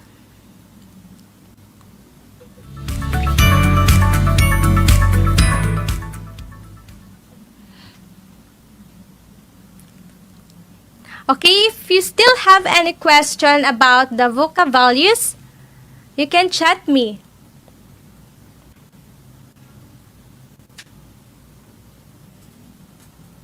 Okay, again, flexibility, willingness to try new things, speed, rapidly grasping new ideas, experimenting, testing out new ideas, performance risk-taking, taking on challenges, interpersonal risk-taking, asking others for help, collaborating, leveraging the skills of others,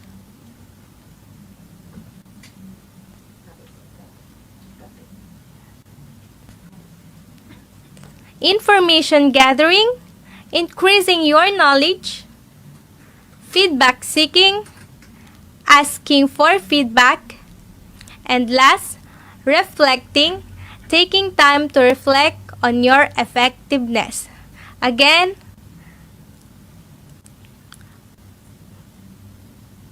for us to understand more about VUCA values, we need to memorize all those 9 behavior patterns, because it gives us peace of mind if we will have those 9 characteristics. So, if you have so many queries about your life, so many questions, many problems, just take those 9 dimensions and values, so you will have a peace of mind and you will get a better solution to your problems. So, I'm still looking forward for many questions. If you still have questions and queries about VUCA value, then text me. Don't be shy to text me, then we will answer that queries. Before we end, watch us live on Facebook, like and share our Facebook page, RTV Tarlac, Channel 26. Again, like and share RTV Tarlac, Channel 26.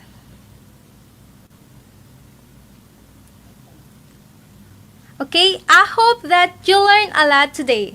I am Teacher Donna Hazel Hernandez, your teacher broadcaster for English Grade 9. Again, watch and like us on Facebook. Goodbye!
Alam niyo ba na ang whale shark ay hindi isang whale? Ang whale shark o butanding ay kinikilalang world's largest fish at tinatawag gentle giants. May sukat itong 12 meters. Maliliit ang ngipin ng butanding, kaya naman planktons o maliliit na hipon at isda lang ang kaya nilang kainin. Simula noong 2011, marami nang nahumaling mag-whale shark watching sa Oslo, Cebu. Alam niyo na, yan ang whale shark!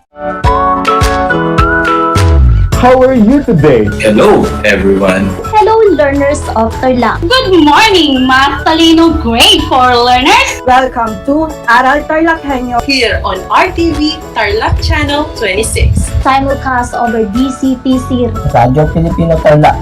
I'm Sir Glenn, your teacher broadcaster. Broadcasting live here at Paniki Tarlac. Remotely here in Concepcion Tarlac. Live here at Barangay Pedro Elquines, Mayantok, Tarlac. Broadcasting live from Ramos National High School. Your anchor teacher today for grade 9 mathematics. your partner in education this time of pandemic.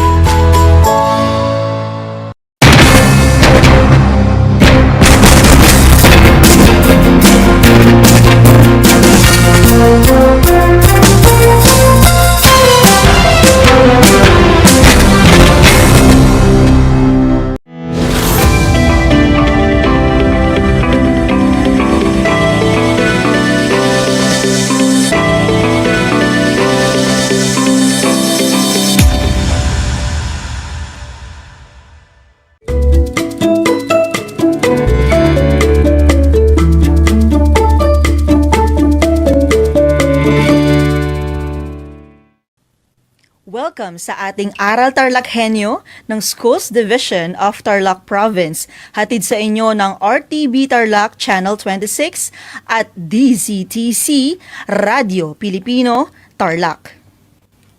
Isang mapagpalang Biyernes ng hapon, mga katarlakhenyo. Narito na naman tayo, nagsisikap at nagpupunyagi na maging makadiyos, makatao, makakalikasan at makabansa. Kumusta kayo mga ginigiliw kong mga mag-aaral sa grade 9? Ang aking pagbati at paghanga sa inyong masidhing pagpupunyagi na makapagpatuloy sa pag-aaral upang matuto sa kabila ng hamon ng pagkakataon. Ito ang COVID-19 pandemic.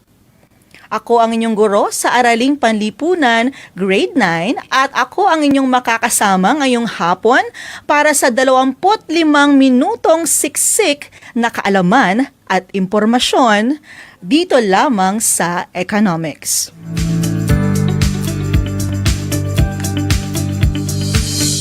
Bago pa man tayo magsimula sa ating talakayan, ay narito ang ilan sa mga paalala. Siguraduhin ninyo na nasa isang lugar kayo ngayon na komportable at maayos na napapanood at naririnig ang ating live broadcast. May tanong ko lang. Nakapagmerienda ka na ba? Mabuti naman, dahil nararapat lamang na mayroong laman ang inyong tiyan upang mas maging alerto ang inyong pag-iisip at maayos na maunawaan ang ating aralin sa araw na ito. Sa puntong ito, nais kong kunin ninyo ang inyong module sa Araling Panlipunan para sa ikalimang linggo ng ikalawang markahan. Ito ang module 3 na may pamagat na interaksyon ng demand at supply. Ihanda rin ang inyong ballpen at sulatang papel upang maitala ninyo ang mga mahalagang impormasyon at konsepto na aking mababanggit. Ang ating paksang aralin ngayong hapon ay patungkol sa papel ng pamahalaan sa pagtatakda ng presyo. Ngunit bago tayo magsimula sa ating paksa ngayong araw, ay alalahanin muna natin ang ating naging aralin noong nakaraang episode. Natatandaan pa ba ninyo? Magaling! ating tinalakay ang kalagayan sa pamilihan kung saan nakakamit ang ekwilibryo. Ang mga consumer ay nabibili ang kanilang nais at ang producer naman ay nakapagbebenta ng kanilang mga produkto ayon sa kanilang napagkasunduan. Tinatawag na ekwilibryong presyo ang napagkasunduang presyo at ekwilibryong dami naman ang tawag sa napagkasunduang bilang ng mga produkto o serbisyo. Ang ekwilibryo sa pamilihan ay ang punto kung saan ang quantity demanded at quantity supplied ay pantay o balanse. Kapag alinman sa dalawang panig ang mas naging malaki o mas maliit ang bilang, ito ay tinatawag na disekwilibryo. Sa presyo kung saan mas maliit ang quantity supplied o ang ating QS kaysa sa quantity demanded or QD, nagaganap ang shortage o kakulangan. Samantala, kapag mas malaki ang quantity supplied or QS kaysa sa quantity demanded or QD, ay nagaganap ang surplus o kalabisan. May papakita ang ekwilibryo sa pamilihan sa tatlong pamamaraan. Una, ang market schedule ng demand at supply.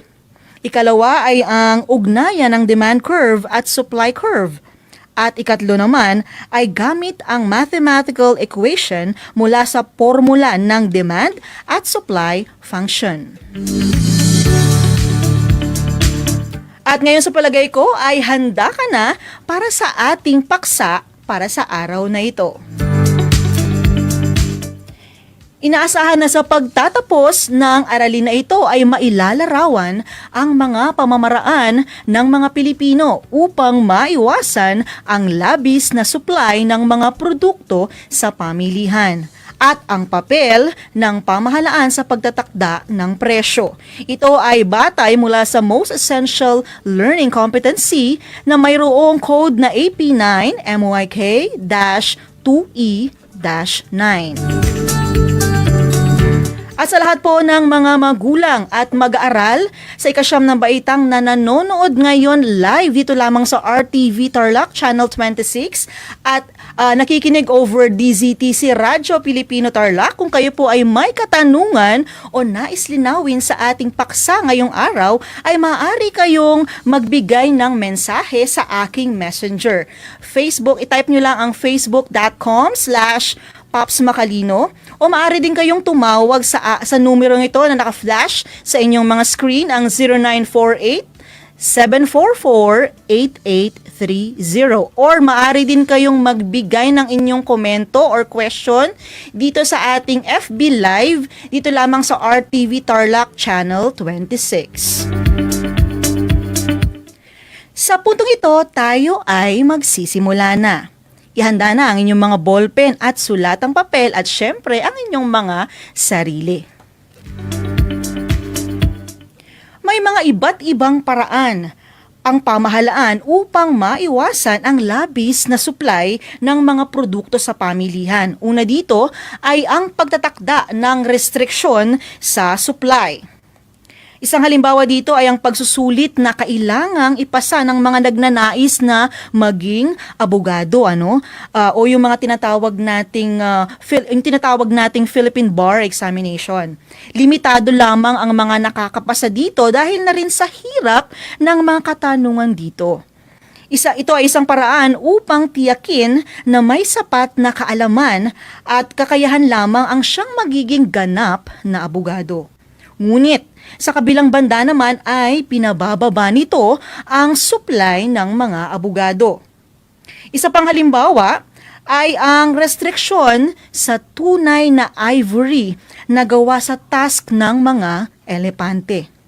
Dahil sa protektado ng batas ang kaligtasan ng mga nanganganib na lahi ng mga elepante, kakaunti na lamang ang nakukuhang ivory. Kakaunti ang supply ng hilaw na materyales sa paggawa ng piano, kung saan ang puting teklado ay gawa sa ivory. Kaya magtataka ka ba kung bakit mahal ang halaga ng mga grand piano? Ikalawang paraan naman ay ang pagtatakda ng taripa ng pamahalaan sa mga produktong imported o yung mga inaangkat o binibili mula sa ibang bansa. Isang dahilan dito ay upang proteksyonan ang mga lokal na industriya laban sa kompetisyon ng mga dayuhan. Maaari ba kayong magbigay ng mga produktong inaangkat sa Pilipinas ng Pilipinas mula sa ibang bansa? Tama.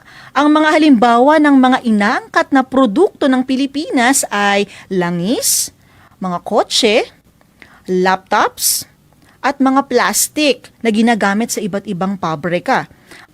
Cereals, maging ang iba't ibang mga medical apparatus na ginagamit sa mga ospital at marami pang iba. Samantala, ang pamahalaan bilang isang mahalagang institusyon ng ating bansa ay kinakailangang makialam o manghimasok sa takbo ng pamilihan. Ito yung tulad ng pagtatakda ng buwis, pagbibigay ng subsidy, at pagtatakda ng presyo ng mga produkto at serbisyo upang maiwasan ang inflasyon. Ang buwis na ipinapataw sa presyo na dapat bayaran ng mga producer o bahay kalakal para matugunan ang kakulangan sa pondo ng pamahalaan at makapagpapababa ito sa mga suliraning panlipunan o pangkalusugan. Sa kasalukuyan, binubuwisan ng pamahalaan ang iba't ibang mga bilihin tulad ng sigarilyo, alak, at serbisyong paggawa. Malalaman ba ang epekto ng buwis sa presyo ng produkto gamit ang supply at demand? Ang sagot ay oo. Halimbawa, ang pagtaas ng buwis sa sigarilyo ay makapagpapapasok ng dagdag na pondo sa pamahalaan at makapagpapabawas din ito sa sakit na maidudulot sa mga naninigarilyo. Bakit kaya? Tama. Dahil ang mataas na buwis nito ay magdudulot sa pagtaas ng presyo na maaaring makabawas sa bilang ng mga bumibili. Excise tax ang tawag sa buwis na ipinapataw sa paggawa, pagbebenta o paggamit ng mga produktong gaya ng alak, sigarilyo at iba pang mga produktong petrolyo. May alam ka ba bang mga ibang mga uri ng buwis na kinokolekta ng pamahalaan maliban sa mga nabanggit ko? Okay, tama. Mahusay, no? Meron tayong mga tinatawag na capital gains tax, income tax, value-added tax, percentage tax, withholding tax, meron din tayong estate tax, at iba pa. So sa susunod nating mga episodes, matatalakay natin ang mga uri ng buwis na mga ito. Samantala, upang matiyak na nabibigyan ng proteksyon ng mga mamimili mula sa mapansamantalang mga producer, may mga batas o patakaran na ipinatutupad ang pamahalaan. Ito ang price ceiling at price floor. Ang price ceiling ay kilala din sa katawagan na maximum price policy o pinakamataas na presyo na maaring ipagbili ng isang producer sa kanyang produkto. Siguro ang keyword natin dito para sa word na price ceiling para alam mo na ito yung pinakamataas na presyong maaring ipataw sa isang produkto ay yung ceiling. Dahil 'di ba, pag sinabing ceiling sa itaas. Halimbawa dito ay ang mga produktong kabilang sa mga pangunahing pangangailangan, no, gaya ng bigas, sukal, kape, tinapay, itlog, sardinas at yung mga maging yung mga instant noodles na mga locally made. Ito ay minamarkahan ng pamahalaan na tinatawag nating suggested retail price o SRP. Hindi maaring magbenta ang isang bahay kalakal ng mas mataas sa price ceiling. Tandaan nyo ito mga eco-learners. Ang patakarang ito ay isang pamamaraan upang mapanatiling abot kaya ng mga consumer ang presyo, lalo na sa panahon ng krisis. Ang price ceiling ay tinatakda na mas mababa sa ekwilibryong presyo. Samantala, sa panahon ng nakararanas ng kalamidad ang bansa, Ang pamahalaan naman ay nagpapatupad ng tinatawag nating automatic price ceiling o automatic price freeze, ang pagbabawal o pagtataas ng presyo sa pamilihan. Ito ay sa bisa ng RA 7581 o kilala din bilang Price Act. Ini-issue ang automatic price control kung ang isang lugar ay naideklara sa ilalim ng state of calamity, state of emergency, state of rebellion, state of war o kaya naman ay martial law. Ang duration ng price freeze na ito ay hindi tataas sa 60 araw or 60 days lamang. Maliban na lamang kung ito ay na-lift ng ating presidente. Maliban sa automatic price control, ayon din ito sa RA 7581, ay mayroon din tayong tinatawag na mandated price ceiling. Ito ay pinatutupad sa bisa naman ng rekomendasyon ng Price Coordinating Council or PCC. Anong kaibahan nito doon sa automatic price ceiling? Ang automatic price ceiling, ito ay dinideklara kapag naideklara ang isang lugar na under ng state of calamity, yung mga binanggit natin kanina. Pero kung walang declaration na ganito, ang ating PCC o yung Price Coordinating Council ay maaaring magbigay ng rekomendasyon para sa mandated price ceiling. Ito ay dinedeklara kapag isang lugar ay nakararanas ng artificial o hindi makatuwirang pagtataas ng presyo ng mga bilihin dulot ng naging epekto ng isang kalamidad o sakuna. Ipinatutupad ang price freeze ng pamahalaan upang mapigilan ang pananamantala ng mga negosyante sa labis na pagpapataw ng mataas na presyo ng kanilang mga produkto. At ang Department of Trade and Industry or DTI ang siyang pangunahing ahensya na may tungkulin upang masiguro ang galaw ng mga presyo ng mga produkto at serbisyo na naaayon sa batas. Kilala niyo ba kung sino ang ating DTI Secretary sa kasalukuyan? Magaling! Siya ay si Mr. Ramon M. Lopez. Makikita din sa graph ang halimbawa ng price ceiling. Ang ekwilibryong presyo ay naitakda, tingnan nyo sa inyong mga screen, naka-flash ito, sa 20 pesos. Subalit, ang presyo ito ay maaaring mataas sa tingin ng mga consumer. Dahil dito, ang pamahalaan ay maaaring makialam sa pamamagitan ng pagpapataw ng 15 pesos bilang price ceiling ng mga producer. Dahil ang presyong 15 pesos ay higit na mababa kaysa sa ekwilibryong presyo na 20 pesos. Inaasahan din na magdudulot ito ng pagtaas ng quantity demanded na umabot sa 90 na dami. Tandaan natin na ang price ceiling ay naglalayon na matulungan ang mga consumer upang mapanatiling abot kaya ang mga presyo sa pamilihan. At lagi itong itinatakda na mas mababa sa ekwilibryong presyo na umiiral sa pamilihan. Sa pangkalahatan, hindi maitatanggi na napakahalagang institusyon ng pamahalaan para sa ating pamilihan. Pero maliban dito, isa pang pinatutupad ng pamahalaan maliban sa price ceiling ay ang price floor.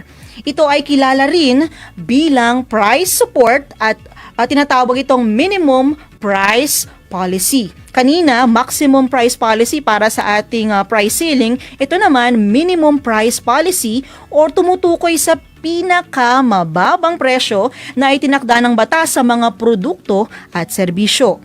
Itinatakda naman ito na mas mataas sa ekwilibryong presyo. Katulad din ng price ceiling, isinasagawa ito ng pamahalaan upang matulungan ang mga producer. Kanina sa price ceiling natin, isinasagawa ito upang matulungan yung mga consumer. Ito naman sa price floor, ito ay upang matulungan naman ang mga producer. Kabilang sa sistemang ito ang pagkakaloob ng tinatawag na price support sa sektor ng agrikultura at mga batas na nauukol sa pagtatakda ng minimum wage. Halimbawa, kung masyadong magiging mababa ang ekwilibryong presyo ng mga produktong palay sa pamilihan, ang mga magsasaka ay maaring mawala ng interes na magtanim dahil sa maliit na kikitain nila mula rito. Kung magaganap ang sitwasyong ito ay magdudulot ng kakulangan ng supply. Hindi makabubuti sa ating ekonomiya ang ganitong sitwasyon dahil kung ganitong mangyayari, ang pamahalaan ay magtatakda ng price support o price floor kung saan maaring bilhin ang kanilang mga ani. Maliban pa dito, maaari ding magsilbing tagabili ng aning palay ng mga magsasaka ang pamahalaan upang masiguro na mataas pa rin ang kanilang kikitain at upang maiwasan ang kakulangan ng supply sa pamilihan. Actually, dito sa Tarlac, napaka-palad natin dito sa lalawigan ng Tarlac dahil ang ating pamahalaang panlalawigan ay napaka-supportive sa ating mga small farmers. Sa kasalukuyan ay mayroon tayong tinatawag na proyekto ng Office of the Provincial Agriculture.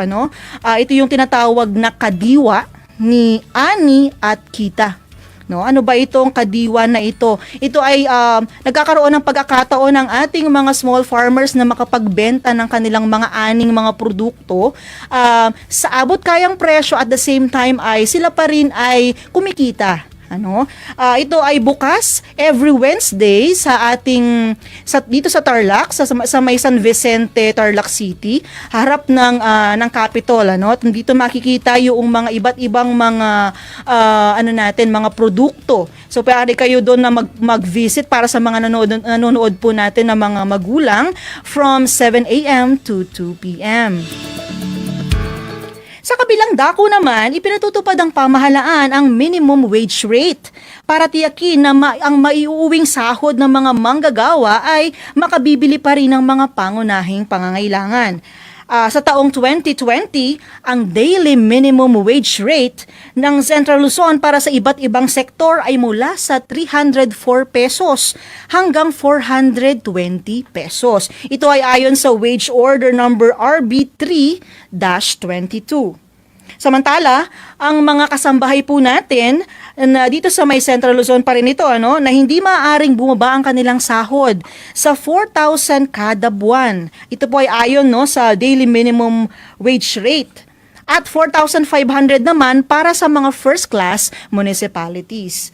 Ang datos na ito ay makikita sa website ng Department of Labor and Employment or DOLE. Maaari nyo i-type sa inyong mga browser ang nwpc.dole.gov.ph upang mas makita nyo pa yung mga iba't ibang mga rate, mga iba't ibang mga pasahod sa iba't ibang mga trabaho. At makikita sa graph ang ekwilibryong presyo na 25 pesos na mas mababa sa itinalagang price floor na 50 pesos. Sa inyong screen makita nyo ang graph na kung saan magdudulot ng pagtaas ng quantity supplied at magbubunga ng kalabisan o surplus sa pamilihan. Higit na mas marami ang supply na 100 kung ihahambing sa dami ng 20 na quantity demanded. Kapag may kalabisan, maaaring bumaba ang presyo at dami ng supply patungo sa ekwilibryong presyo. Subalit, dahil may mga pinaiiral nga na price floor, hindi maaaring ibaba ang presyo dahil ito ang itinakda ng batas. Sa pangkalahatan, hindi maitatanggi na napakahalagang institusyon ng pamahalaan sa pagsasaayos ng pamilihan at kabuuang ekonomiya. May partisipasyon din ang mga pribadong sektor o mga producer sa pagpapatakbo ng ekonomiya. Subalit, sa panahon ng krisis ng ekonomiya, gaya na lamang ng pagtaas ng pangkalahatang presyo ng mga pangunahing bilihin o basic commodities, maaring makialam o manghimasok ang pamahalaan upang maisaayos ang pamilihan at kabuuang ekonomiya. Sa ating susunod na talakayan ay ating susuriin ang iba't ibang estruktura ng pamilihan. Ngunit bago yon, sagutin muna ang gawain sa page 15 ng inyong module na may pamagat na mag-isip. Isulat ang inyong paliwanag sa pad paper. na makikita ang rubric ng pagmamarka sa inyong gagawing pagpapaliwanag sa page 16. At para naman sa inyong performance task sa module na ito, gumawa ng isang simpleng pananaliksik tungkol sa mga nagaganap na pagbili ng inyong magulang ng mga pangunahing pangailangan gaya ng bigas, gulay, at karne sa pamilihan. Maaari niyong kapanayamin ang inyong mga magulang kaugnay dito. At pansinin kung maekwilibryo sa presyo at dami at maaari niyong ipaliwanag ito. Gamitin ang rubric sa inyong module sa page 16 pa rin upang malaman ang batayan sa pagmamarka ng inyong gagawing performance task. Isusulat nyo ito sa short bond paper. So kanina ay ating tinalakay yung sinasabi natin na automatic price control and mandated price ceiling, di ba? So ngayon, dahil nga pagpasok ng January 2021, nakita naman natin na marami ang umaaray na mga consumer kaugnay sa pagtaas ng presyo ng mga bilihin sa pamilihan. Nagtaas ang presyo ng karne ng baboy, nagtaas ang presyo ng karne ng baka, ang mga gulay ay nagsitaasan din ang presyo. Ang tanong, mga grade 9 eco-learners, maaari bang maideklara ang automatic price control sa isang pagkakataon na ganito? So ano kaya ang magiging sagot dito? Okay? So, ang sagot dito ay hindi maaari.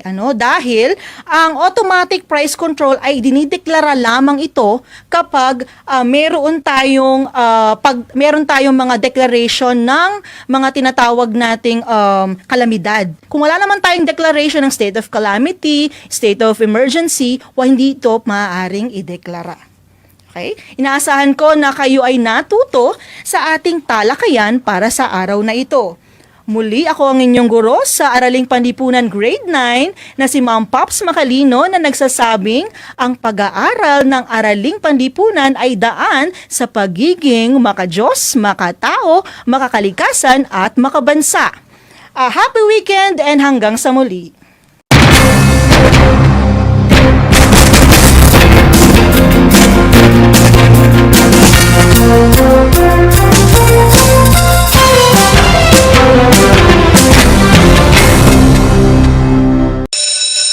Gutom ka ba sa impormasyon? May namiss ka bang subject at leksyon? Gusto mo bang alalahanin ang nakaraan o dagdagan ang iyong kaalaman?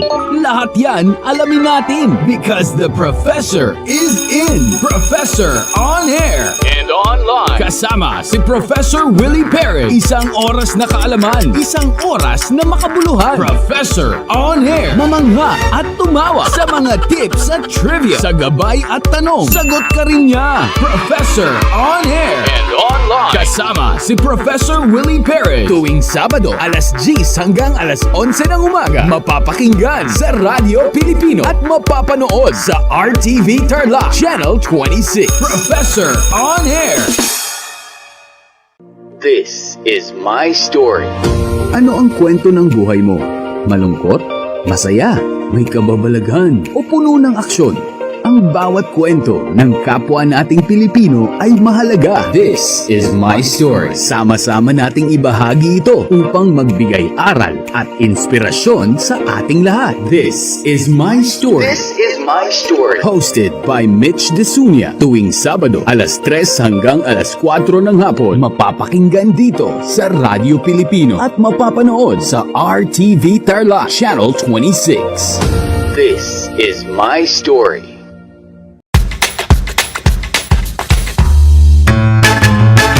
Alam niyo ba na ang salitang yoyo at ang makabagong bersyon nito ay naimbento ng isang Pilipinong nagngangalang Pedro Flores? Taong 1920s nang dinala ni Flores ang laruang ito sa Estados Unidos. Sinimulan niya ang paggawa nito sa kanyang maliit na pabrika sa California at ipinakita sa mga tao ang iba't ibang tricks ng paggamit nito.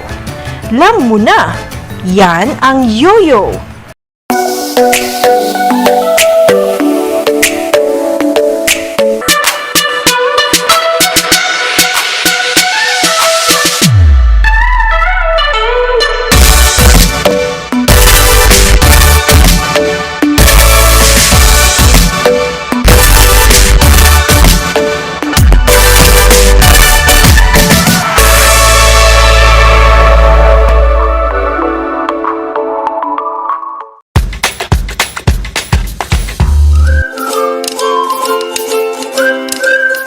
Alam niyo ba na ang jeep ay ang pinakasikat na uri ng transportasyon sa Pilipinas? May nagsasabi na ang pangalang jeep ay hango sa salitang jeepy na ang ibig sabihin ay general purpose or government purpose na naglalarawan ng military jeep na ginamit noong World War II. Pagkatapos ng digmaan, iniwan na ng mga sundalong Amerikano ang libu-libong jeep sa kalsada ng Maynila. Ang matibay at makulay na jeepney nga raw ay truly mestizo dahil sa half local at half foreign na katangian nito. Alam nyo na, yan ang jeepney.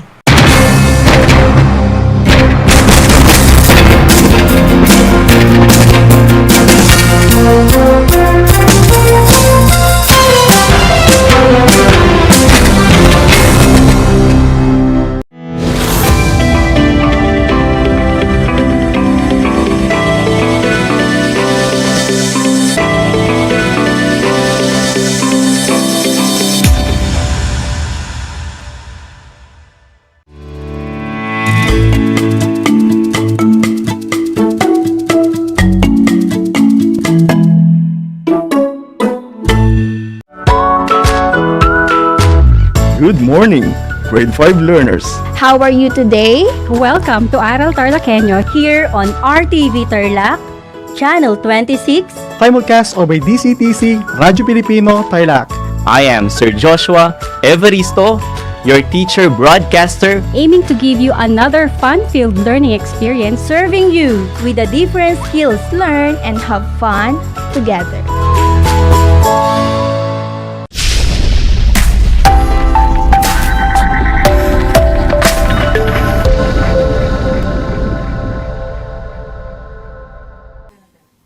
Good afternoon, Tarlac. Welcome to Aral TarlakHenyo here on RTV Tarlac, Channel 12, Channel 26, simulcast over the DZTC, Radyo Pilipino, Tarlac. This is Denison C. De La Cruz, your EIM Grade 9 teacher broadcaster. So, how are you today? I hope that everyone is in good health. Just keep in mind, health is wealth.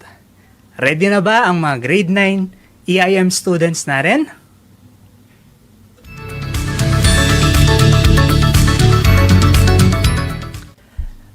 But before we begin our discussion, I want you to bring out your compendium of notes in EIM 9 as well as your pen and a piece of paper so that you may take down some notes to remember as we go along with our discussion. So, are you ready? Let us begin.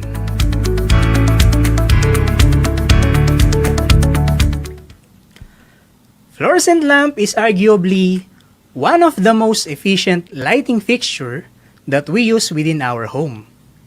It provides adequate luminescence to aid us in our activities, most especially during night hours.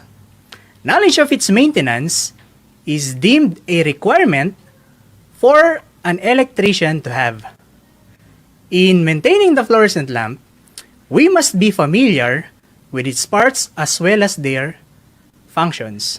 So, our lesson for today is all about the parts and functions of a fluorescent lamp.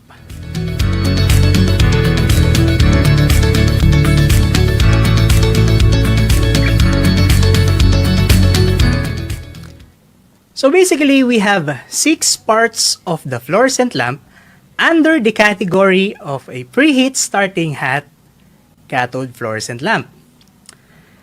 Each part has their own characteristics, functions, and importance. The first part of the fluorescent lamp is the fluorescent tube.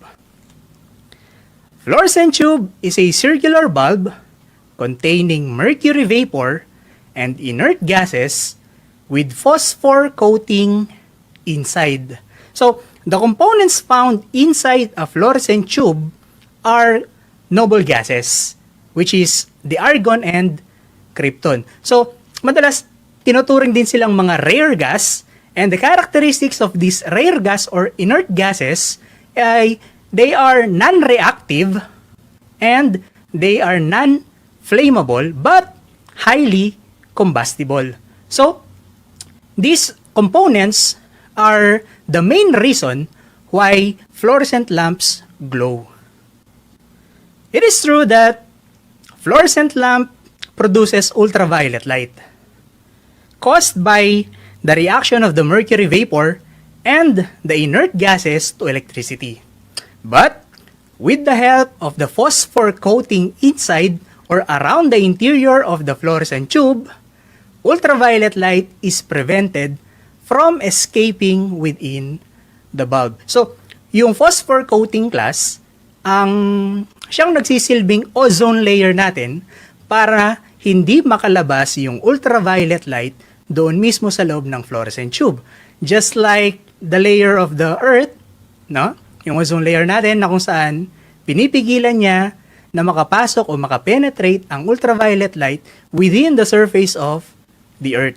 So, same as the phosphor coating, piniprevent niya na makalabas within the bulb yung ating ultraviolet light. And another thing, yung characteristic ng phosphor coating, kapag ka siya ay tinatamaan ng ultraviolet light, siya ay nag-glow. Kaya nga, when we start the lamp or the fluorescent lamp into operation, yung visible light ay nanggagaling doon sa phosphor coating, which is the white light.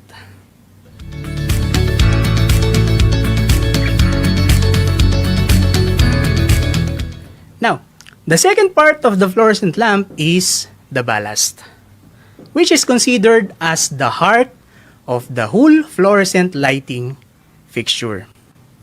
Ballast is an induction coil which produces high voltage to start the lamp into operation. It also limits the flow of current during the operation of the lamp. Ballast consumes electricity which ranges between 10 to 20% of electrical power consumed by the lamp itself. So again, ang ballast ay ang tinuturing nating heart o pinakapuso ng buong fluorescent lighting fixture natin. Why is that so? Kasi ang function ng puso, hindi ba siya yung nagpapump ng dugo sa ating katawan? Ganon din ang ating ballast. Siya naman ang nagpapump ng electricity or current and voltage papunta doon sa ating fluorescent lighting fixture. So pinapataas niya yung amount of current and voltage to a certain value na siyang magsisimula or mag-i-start ng ating lamp. At the same time, it also limits the flow of current. Once na yung fluorescent lamp natin ay umandar na, ililimit ngayon ng ballast yung pumapasok na malakas na voltage para nang sa gayon ay maiwasan natin na yung ating fluorescent tube ay pumutok. Okay? Another thing, the ballast consumes 10 to 20% of the electrical power consumed by the fluorescent lamp. So meaning, among all the parts of the fluorescent lamp, ballast has the most electrical energy consumed. Among the parts of the fluorescent lamp also, the ballast is the most durable or toughest because it can withstand a very large amount of voltage that passes through it. Having that said, ballast is very much prone to deterioration caused by the stress of holding a very large amount of electricity.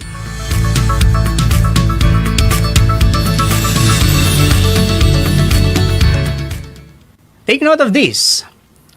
We have two types of ballast. The first type of ballast is the induction type ballast, which is typically found on regular type fluorescent lamps. It is usually heavy because of the winding of coil inside of it that produces high voltage. The induction type ballast has four major parts, which comprises of the following. The first part of the induction type ballast is the terminal block that secures the connection of the source and the cathode. The second one is the ballast frame, which holds all of the parts of the ballast. The third one is the coil, which is typically found inside the ballast that generates high amount of voltage. And the fourth part of the ballast is the laminated iron core, in which the coil is wound. The other type of ballast is the electronic type ballast. It is basically lighter than the induction type ballast, but more compact and reliable due to the electronic components found inside of it. Usually, the electronic type ballast is found in most compact fluorescent lamps or CFLs. So those are the two types of ballast. Again, the two types of ballast are the induction type ballast and the electronic type ballast.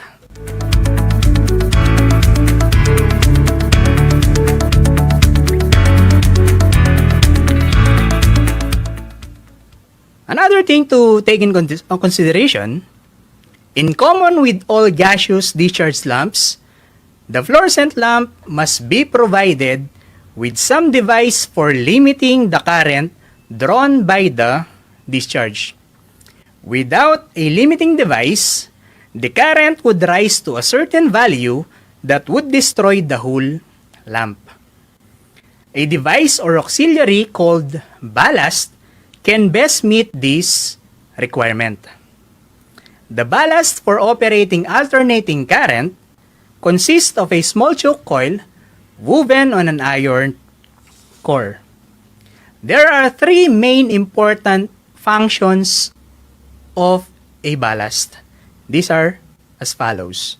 Number one, the ballast preheats the electrodes or the cathodes to make available large supply of current and voltage.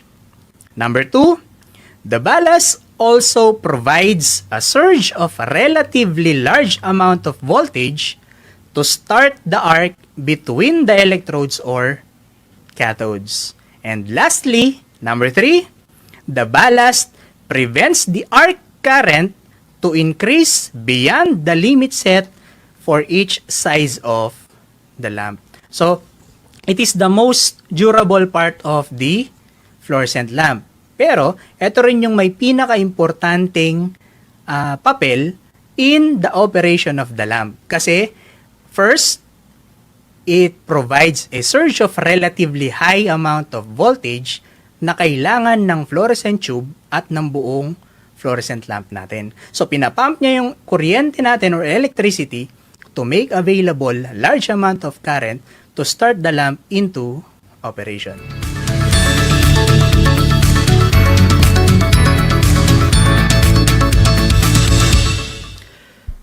The third part of the fluorescent lamp is the starter. Starter is a glow switch that opens and closes the circuit so as to produce high voltage or an inductive kick across the bulb at the filament during the starting period. But how does a fluorescent starter work? Basically, the current moves in utilizing the rare or inert gases as conducting means, and the rare gases produce the glow. The glow within the starter generates heat that causes the bimetallic blade to expand. When the bimetallic blade is exposed to high temperature or heat, it softens and changes its shape in order to touch the fixed contact of the starter. The close contact of the two starter contacts produce an easy path for the current to flow. So that is how the fluorescent starter works. Just like its name, it implies that yung starter ay siya yung nagsisimula nung operation of the lamp. But after that, pag umilaw na yung ating fluorescent lamp, wala nang gagawin yung starter natin. Kasi nga, pangalan niya ay starter, it is only functionable during the starting period.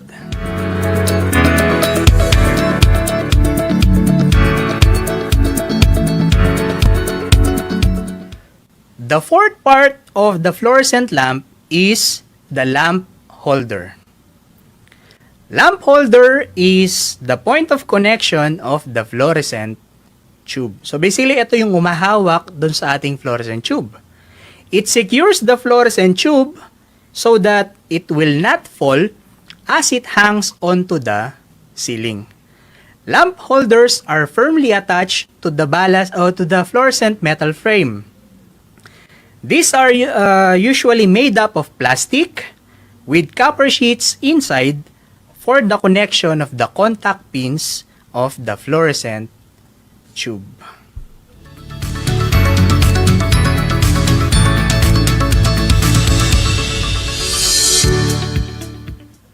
The fifth part of the fluorescent lamp is the starter socket. Starter socket is the point of connection of the fluorescent starter or the glow switch. It secures the starter by twisting it and provides connection to the ballast and to the cathode of the fluorescent tube. Just like the lamp holders, starter socket is made up of plastic with copper sheets inside of it for the point of connection.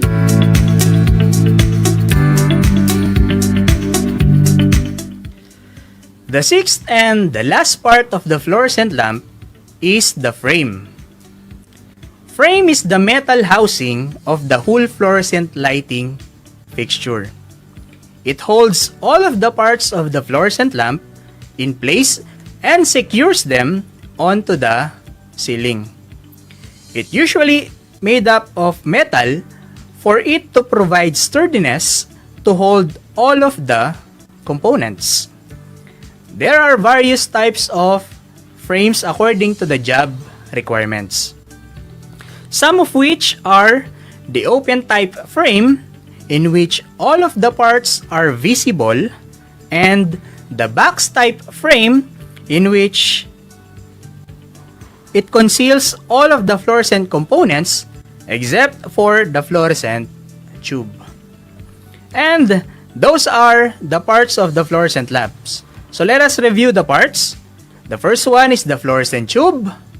The second one is the ballast. The third part is the starter. The fourth is the lamp holders.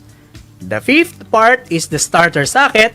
And the last part is the frame.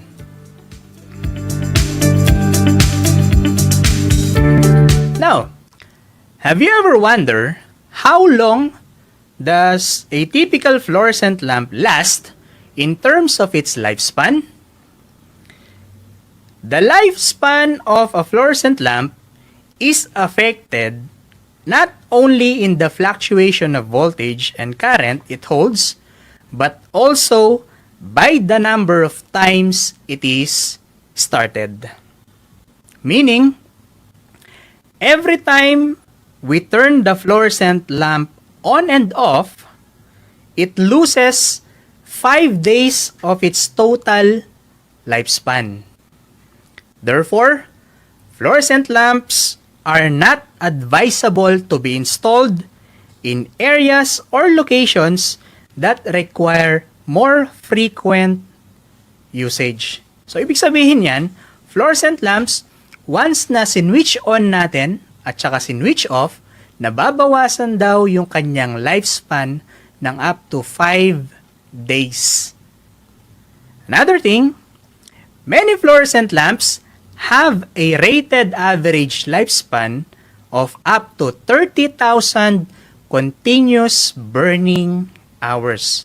But in an average of 3 hours burning per start, it could only last for about 12,000 hours. So, the average lifespan of a typical fluorescent lamp would last for about 30,000 continuous burning hours. Ano ibig sabihin ng 30,000 continuous burning hours? Ibig sabihin yan, once na inon natin yung ating fluorescent lamp, hindi mo na siya papatayin at aabot siya or magtatagal siya ng up to 30,000 hours.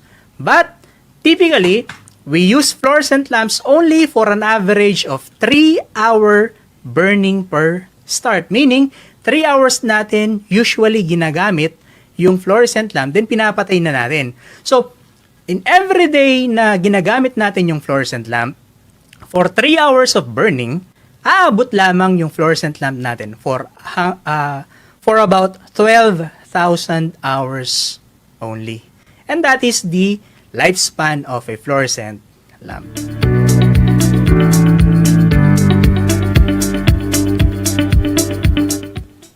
Okay, so before we end our discussion, let's have a short activity. Bring out a piece of paper and a pen to write down your answers. For every item, write true if the statement is correct and false if it is not. I'll give you 5 seconds to answer for each item. So, are you ready? Okay, let us begin. Number 1, true or false? The rated average lifespan of a fluorescent lamp is up to 30,000 continuous burning hours. Again, true or false? The rated average lifespan of the fluorescent lamp is up to 30,000 continuous burning hours.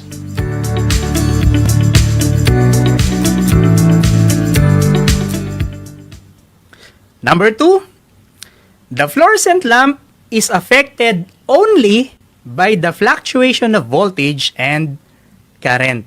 Again, number 2, the life of fluorescent lamp is affected only by the fluctuation of voltage and current. Number 3, the ballast consumes electricity which ranges between 30 to 50% of electrical power consumed by the lamp itself. Again, the ballast consumes electricity which ranges between 30 to 50% of electrical power consumed by the lamp itself.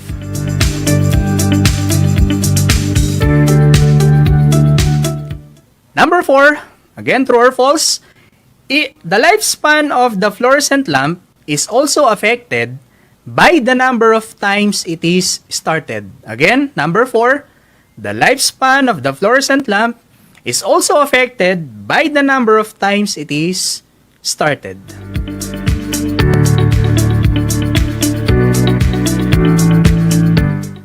For number 5, fluorescent lamp could generally last for about 12 hours only. Number 5, fluorescent lamp could generally last for about 12 hours only.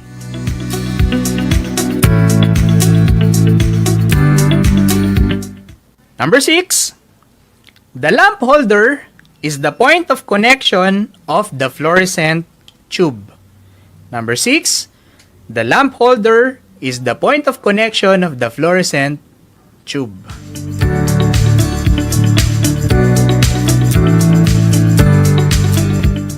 For number 7, true or false, the starter is also called glow switch. Number 7, the starter is also called glow switch.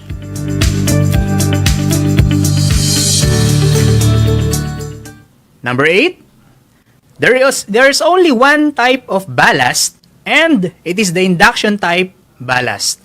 Number 8, there is only one type of ballast and it is the induction type ballast. Number 9, phosphor coating prevents the ultraviolet light to escape within the fluorescent tube. Number 9, phosphor coating prevents the ultraviolet light to escape within the fluorescent tube.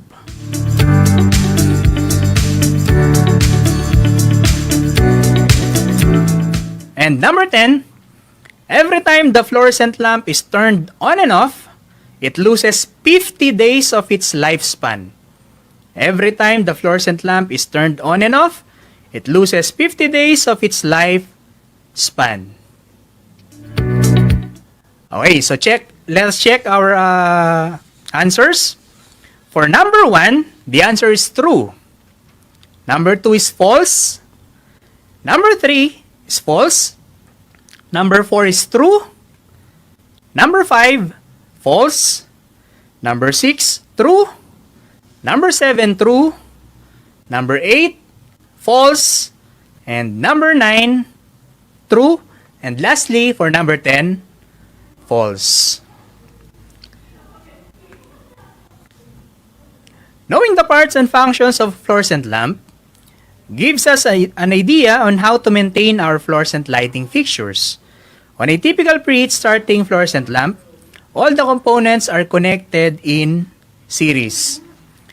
Any of the part serves an important function to the whole operation of the lamp, meaning to say that the failure of one part will not affect or damage the other components. So, that is all for today.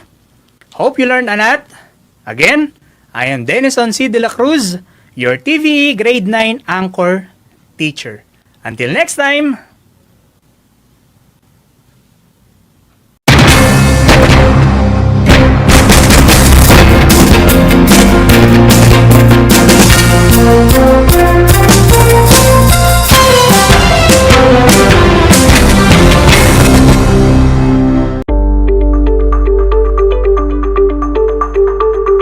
Sa pagnanais na mapigilan ang ating pamahalaan ang pagdami ng bilang ng mga kaso ng COVID-19, binuo ang One Hospital Command Center o OHCC upang mas mabilis na matugunan ang medikal na pangangailangan ng ating mga kababayan.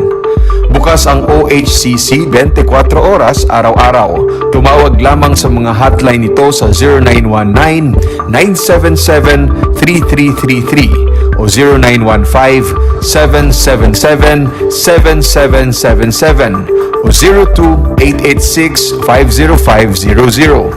Maaari ring i-download ang Pure Force Citizens app sa Android o iOS upang mabilis na matugunan ang sinumang nangangailangan. Layon din ng OHCC na maiwasang mapuno ang kapasidad ng bawat ospital. Kaya't kung ikaw ay kinakailangang tumawag sa OHCC, mabibigyan ka ng libreng preliminary consultation. Para sa mga nangangailangan ng emergency quick response, makikipag-ugnayan ang OHCC sa DOH Bed Tracker at sa mga ospital upang makahanap agad ng pinakamalapit na bakanteng ospital. Ang transportasyon o ambulansya naman ng ospital na inirefer ng OHCC sa pasyente ang siyang susundo sa bahay nito. Kaya't kapag ikaw ay nakakaranas ng anumang sintomas ng COVID-19 o nangangailangan ng agarang tulong medikal, tumawag lamang sa OHCC at handa silang tumulong sa lahat ng oras.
Good day! Hello, everyone. Hello, learners of Tarlac. Good morning, Mas Talino Grade 4 learners! Welcome to Aral TarlakHenyo Here on RTV Tarlac Channel 26. Simulcast over DCTC. Radyo Pilipino Tarlac. I'm Sir Glenn, your teacher broadcaster. Broadcasting live here at Paniki Tarlac. Remotely here in Concepcion Tarlac. Live here at Barangay Pedro Elquines, Mayantok, Tarlac. Broadcasting live from Ramos National High School. Your anchor teacher today for grade 9 mathematics. your partner in education this time of pandemic.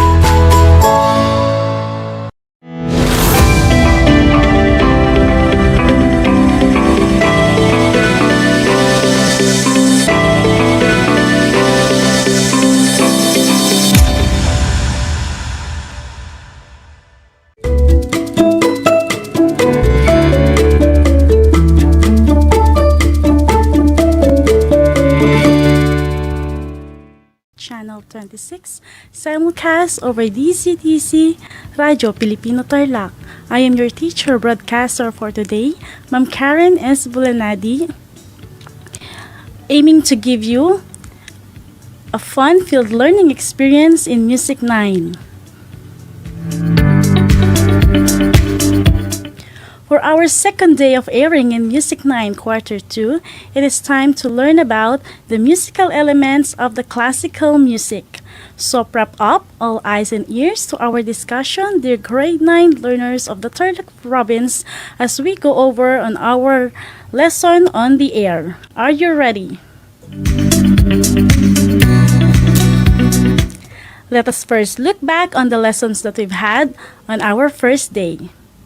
Classical music composers and their composition was already discussed last Wednesday. Now that you have your compendium with you, let's get started.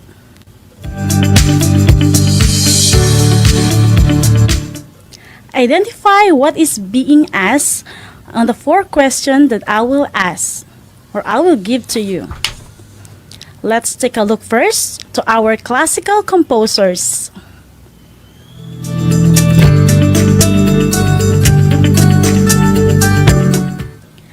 Our first composer is Franz Joseph Haydn. And the second composer is Wolfgang Amadeus Mozart. And our last composer is Ludwig van Beethoven.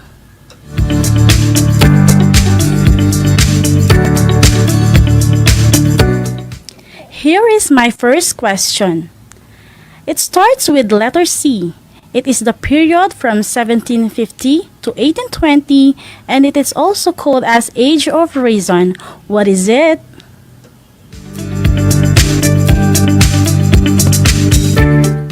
You got it right. It is classical period.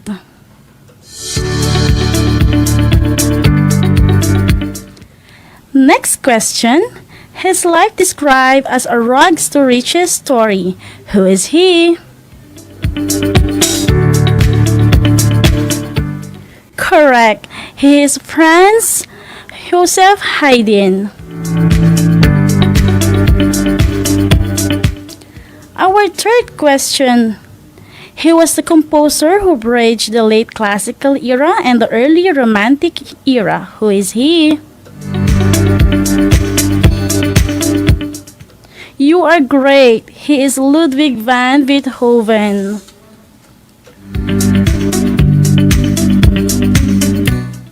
Next, he is a child prodigy and the most amazing genius in musical history. Who is he?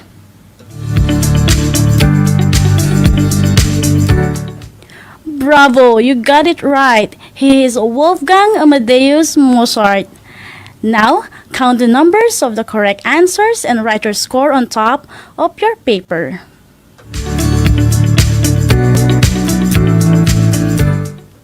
You did a really great job. I am really amazed that you can still remember our previous topic in Music 9. Let's start with our introduction. This module was written for you to explore and discover our musical elements of the classical music. And at the end of the lesson, you are expected to be able to recognize the musical elements of the given classical music and to show appreciation to the classical music.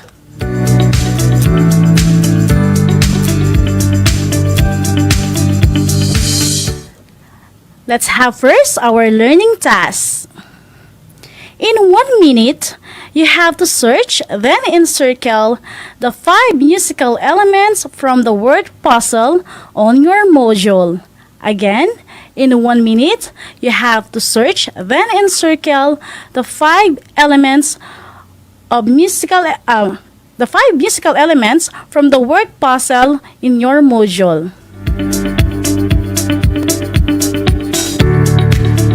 So here's our puzzle. Can you find the 5 elements of music?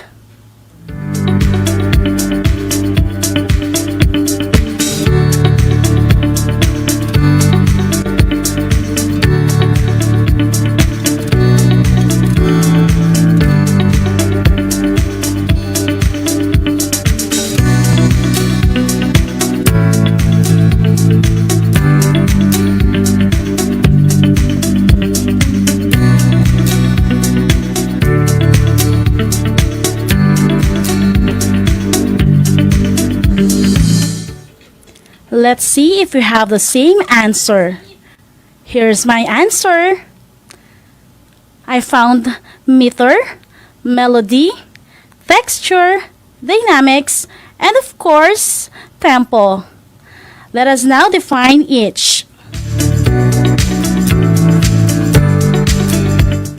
The first one is meter. It is a regularly recurring patterns and accent such as bars and beats. Here is the sample picture of meter. If you notice, meter composed of different patterns. Ang nakikita nyo sa larawan ay ang nakarektanggal na kulay pula ay ang tinatawag nating meter.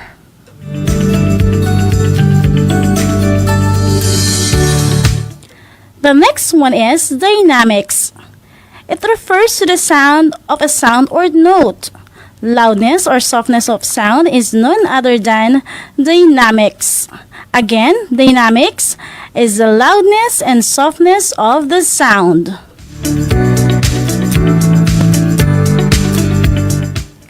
The third one is melody, or also known as tune, voice, or line. It is a linear succession of musical tones that the listener perceives as a single entity. Again, kapag sinabi nating melody, ito ay ang himig o tono ng isang kanta.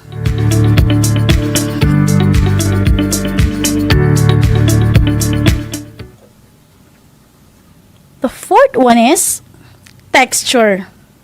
It is how the tempo, melodic and harmonic materials are combined in a composition.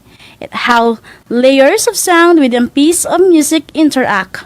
Kapag sinabi naman nating texture, ito ay ang pagkakaroon ng harmony o iba't ibang tono na pinagsama-sama sa isang musika o kanta.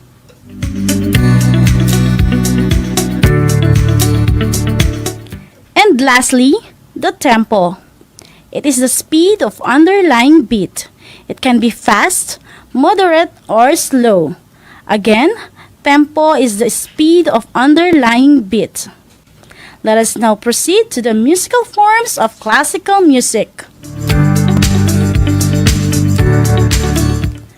Now that we know the musical elements, let us find out how they are applied in classical music.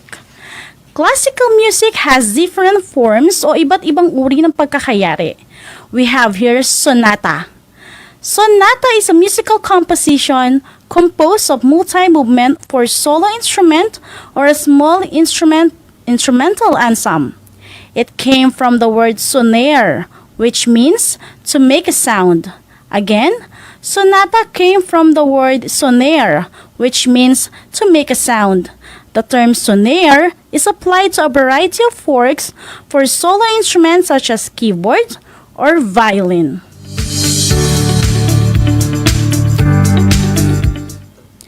Sonata has different movement. Ano ang tinatawag nating movement? Movement is a musical piece that can be performed on its own, but it is part of a larger composition. Sa madaling salita, ito ay ang mga parte sa isang musical composition. The first one is allegro. When we say allegro, it has a fast movement. Again, allegro, fast. Next is andante. When we say andante, it has slow movement. Again, andante, slow. And then we have the minuet.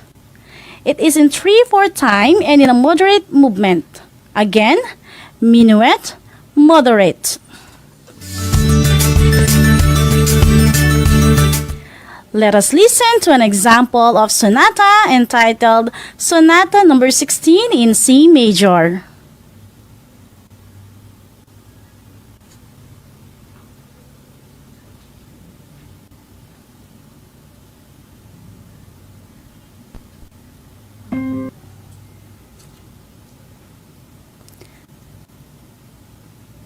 Beautiful composition. The first part of sonata, which is sonata allegro, has 3 distinct sections, and these are exposition, development, and recapitulation. Alright, so what is exposition? It is the part of a composition in sonata or sonata form that introduces the theme. Let us now listen to the exposition part of Mozart's Ein klein Nacht music. Let's hear it.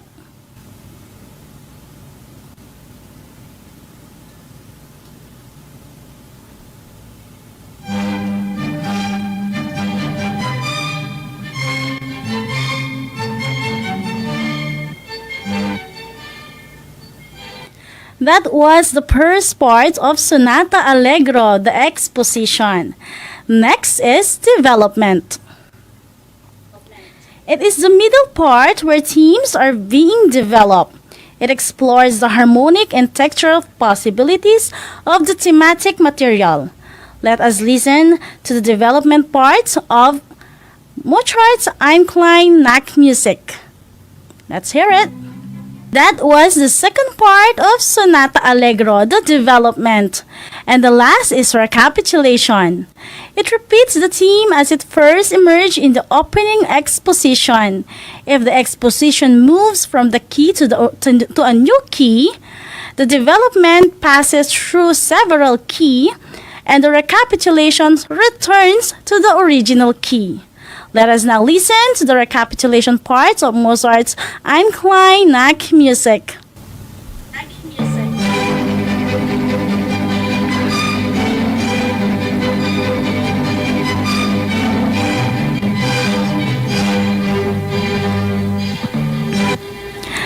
There you go. I hope you're enjoying our lesson. So let's proceed. The second form of classical music is concerto. Concerto is composed of multi-movement work, and it is made for an instrumental soloist and orchestra.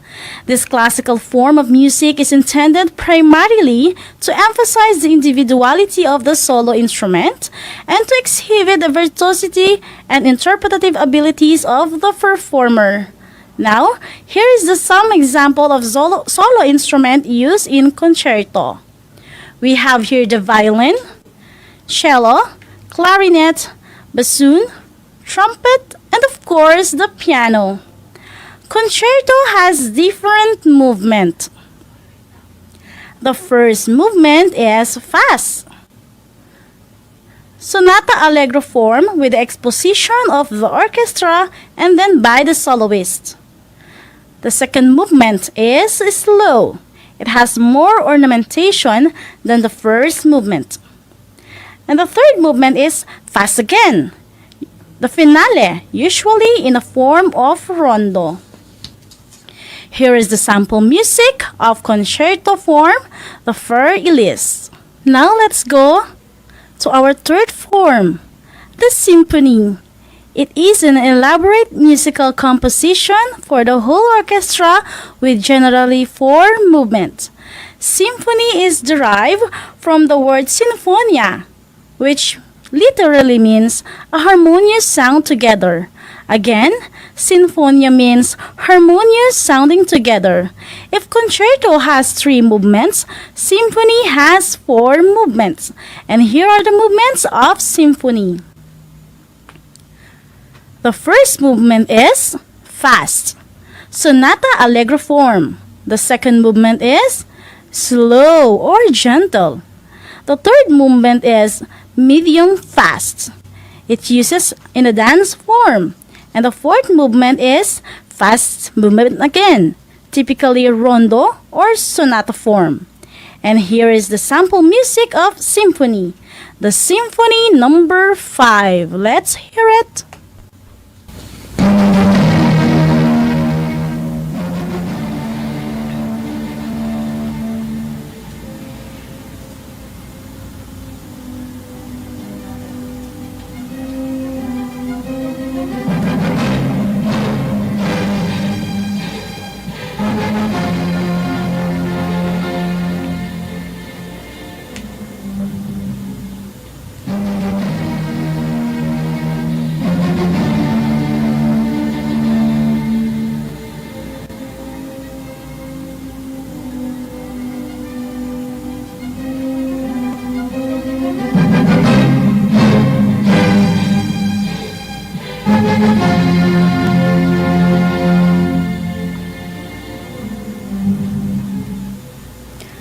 Alright. Now, let me ask you, are you familiar with the song Bohemian Rhapsody? Yes, because it is one of the best example of music that has many movement. At first, it is slow, but later on, it's getting faster. And of course, our last form, but definitely not the least, is the classical opera. Opera is an art form that musicians and singers perform a dramatic theatrical setting. We have 2 styles of opera, the opera seria and the opera buffa.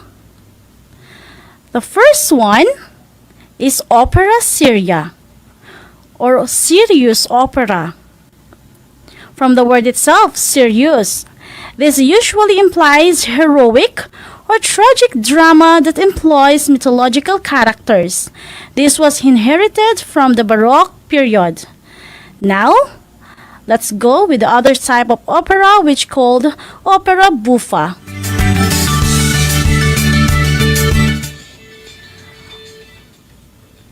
Opera buffa, are also known as the comic opera.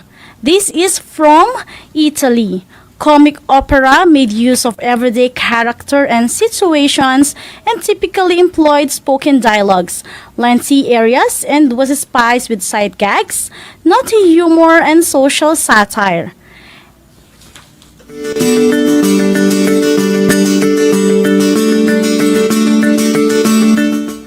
There you have it. So it's time to have a wrap-up of our discussion. I want you to challenge yourself. Type in your answer in the comment section of our FB Live. Then we'll see if you will get the correct answer.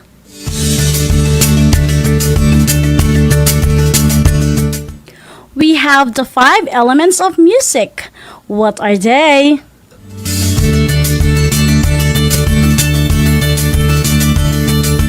You are right. We have the meter, melody, dynamics, texture, and of course the tempo. Next question.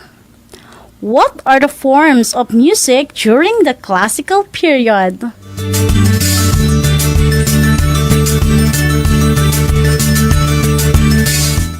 Good job! These are sonata, concerto, symphony, and of course the classical opera. Now, what are the 2 types of opera?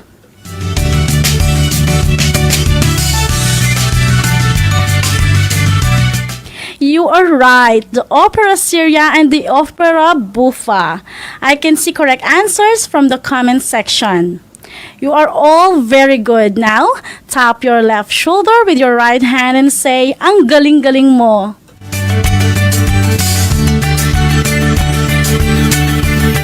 Now let's see how much you have learned for today's lesson.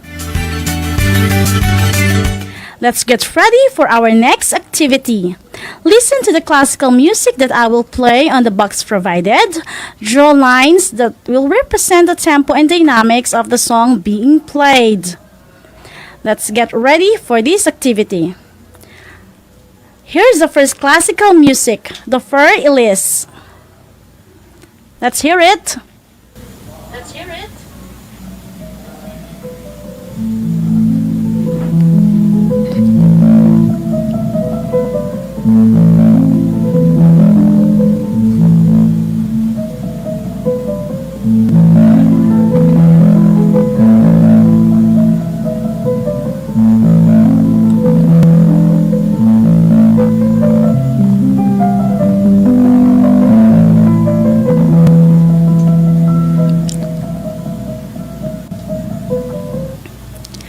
Okay, let's move now to the next music, Surprise Symphony by Franz Joseph Haydn. Okay, this activity will be checked by your teacher, your MAPE teacher in your respective schools. I hope you learned a lot today. Again, I am Ma'am Karen S. Bulanadi, your Music 9 anchor teacher for today, and saying, remember to put a happy ending in your daily life story. And please watch us live on Facebook. Like and share our Facebook page, RTV Tarlac Channel 26.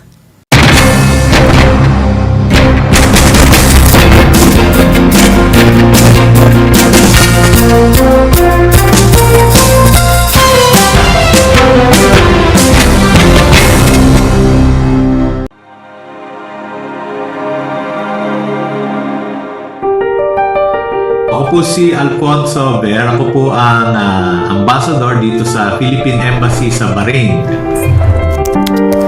Si Ambassador Ver ang unang Filipino ambassador at diplomat na nabakunahan ng COVID-19 vaccine. Ito'y maliit na kaharian katabi ng Saudi Arabia dito sa Middle East, sa gitna sila. Bigyan po natin ang chance sa ating sarili na magpabakuna at marami na naman pong bakuna. Noong pa, mga sakit at nakakita naman na naging effective ito.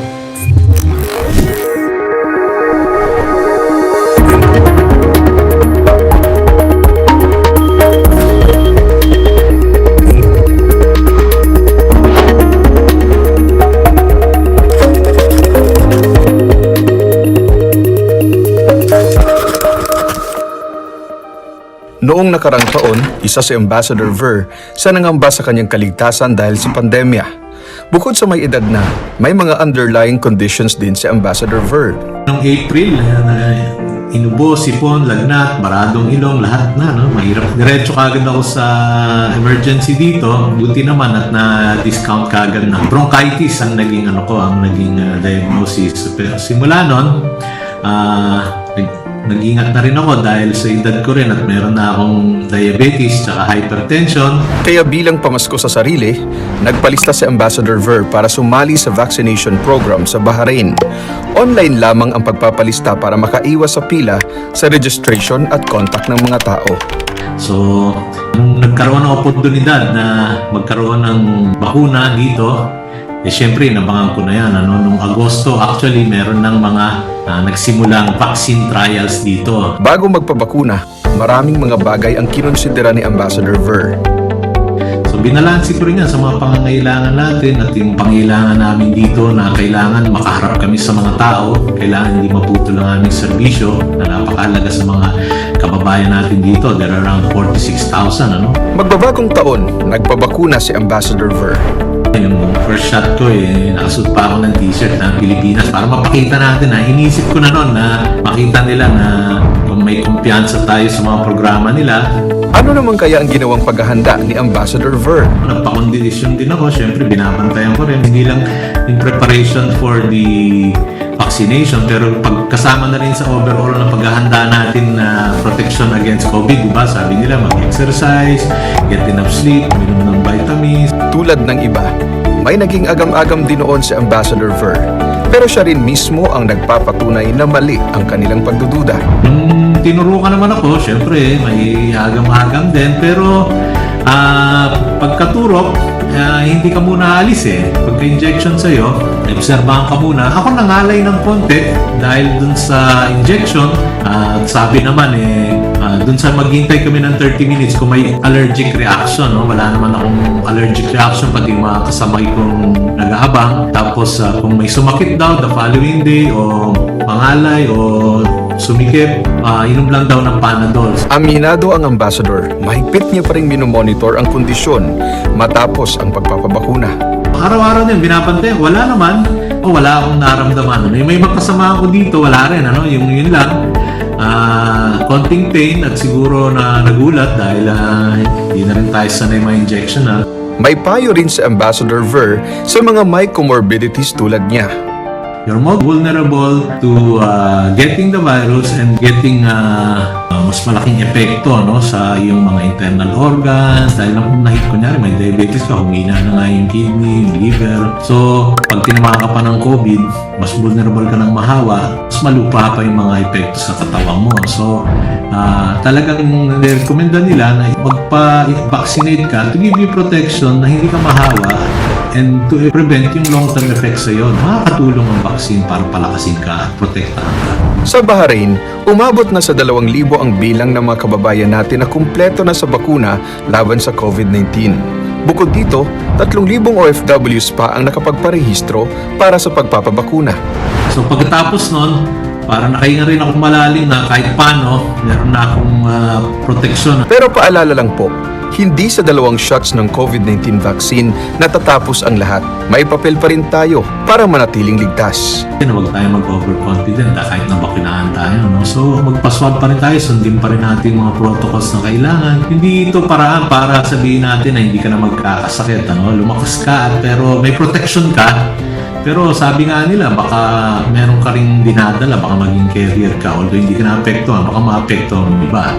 Panawagan ni Ambassador Ver sa mga Pilipino.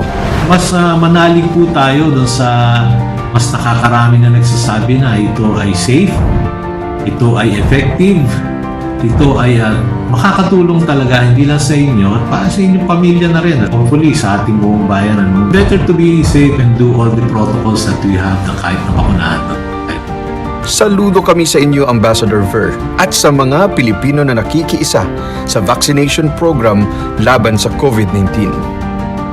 Ang dami kasing impormasyon Minsan, kung ano-ano nakikita, lalo na sa social media, sa internet, naunahan tuloy tayo ng takot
sa inyong patuloy na pag-aaral.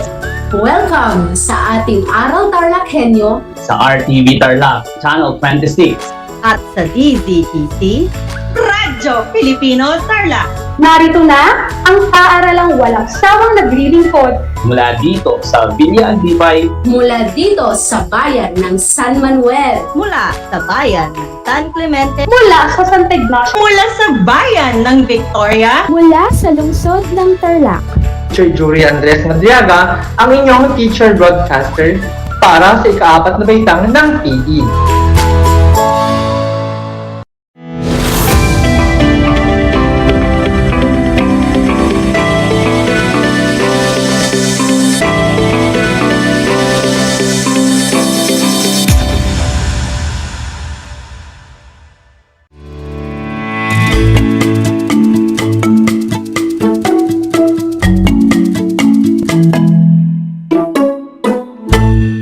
Welcome sa ating Aral TarlakHenyo ng SDO Tarlac Province dito sa RTV Channel 26 at DZTC Radyo Pilipino Tarlac. Magandang buhay, mabuting tao. Isang pagbati at paghanga para sa inyo mga mag-aaral sa pagpupursige ninyong matuto at matapos at pagpapahalaga ninyo dito sa edukasyon sa kabila ng hamon ng pandemya. Ako nga pala ang inyong guro, Ginang Camille Ann Atuan para sa Homeroom Guidance Grade 9 na sasamahan ka at gagabayan sa pag-aaral natin patungkol sa self-expression o pagpapahayag ng sarili.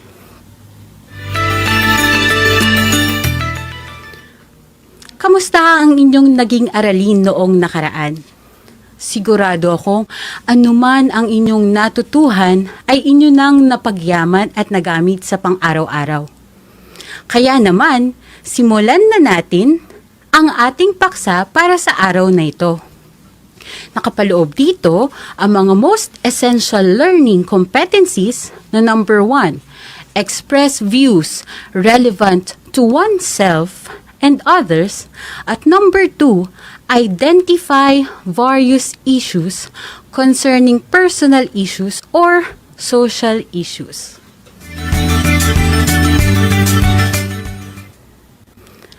Kunin nyo na ang inyong mga ballpen at ang inyong notebook at simulan na natin ang pag-aaral natin para sa araw na ito. Handa na ba kayo? Simulan na natin. Ayon kay Professor Hee Jong Kim, ang pagpapahayag ay ang pagpapakita ng sarili. Ito ay pagpapakita kung ano ang iyong tunay na saloobin, ano ang iyong tunay na nararamdaman. At ito ay lumalabas sa tuwing tayo ay nakikihalubilo sa ibang tao. Gumawa siya ng isang pag-aaral na kung saan mayroong siyang ginawa, ay mayroon siyang mga binigyan ng pagsusuri para nun malaman kung meron nga bang epekto ang kultura sa pagpapahayag natin ng sarili. Base sa kanyang naging pag-aaral, ang mga taga-silangang Asya ay hindi gaanong binibigyang halaga ang pagpapahayag ng sarili.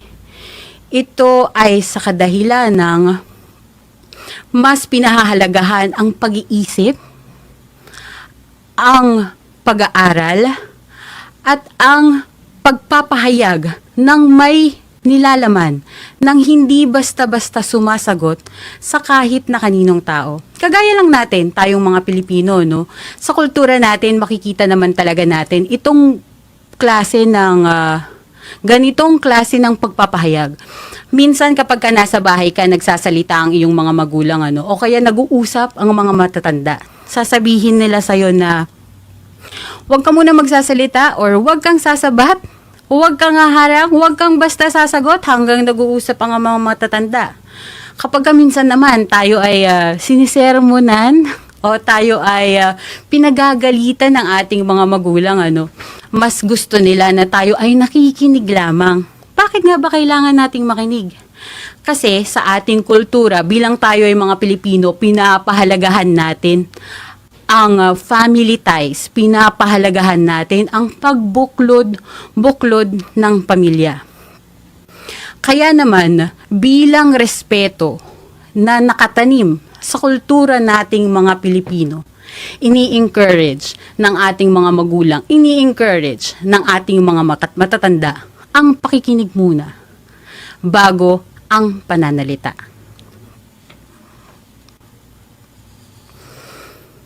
Meron akong ibabahagi sa inyo na isang kwento mula sa mga Cherokee. Ang mga Cherokee ay mga Native Americans. Kwentong ito ay patungkol sa dalawang lobo. Makikita ninyo ang dalawang lobo sa inyong mga screens.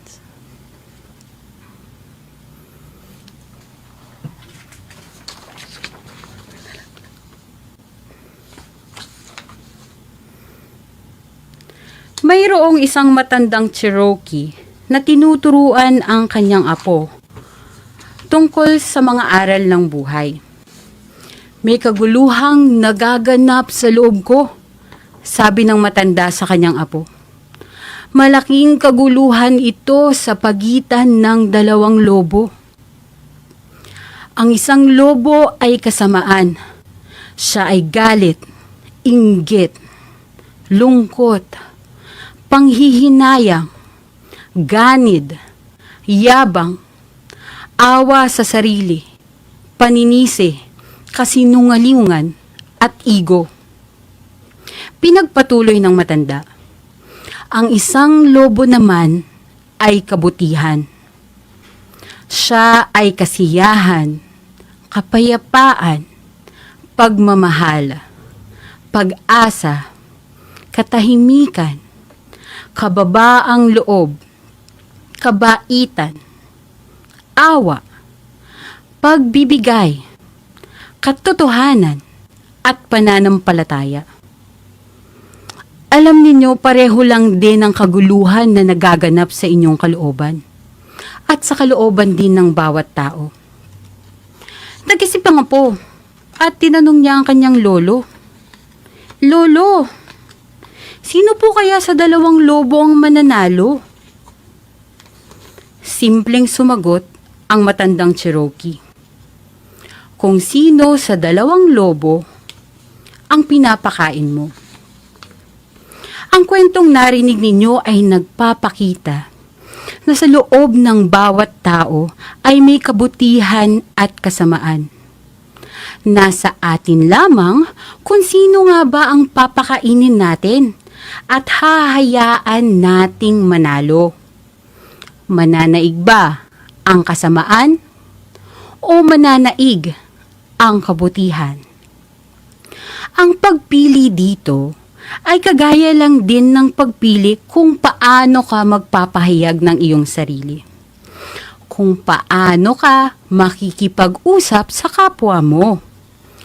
Pipiliin mo ba ang kasamaan kung saan makakasakit ka, makapagdudulot ka ng kaguluhan, makapagdudulot ka ng kalituhan, o magkakalat ka ng maling impormasyon?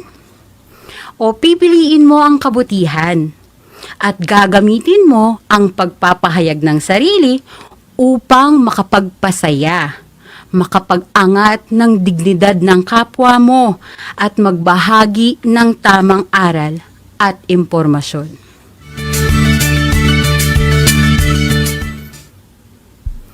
Ano sa palagay ninyo ang sagot sa mga naging katanungan ko? Sino ang pipiliin ninyo?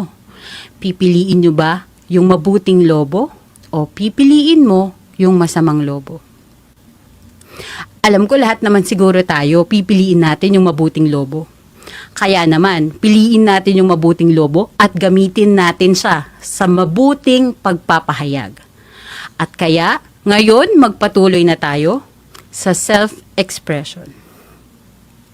Ang self-expression ay ang pagpapahayag ng sariling personalidad.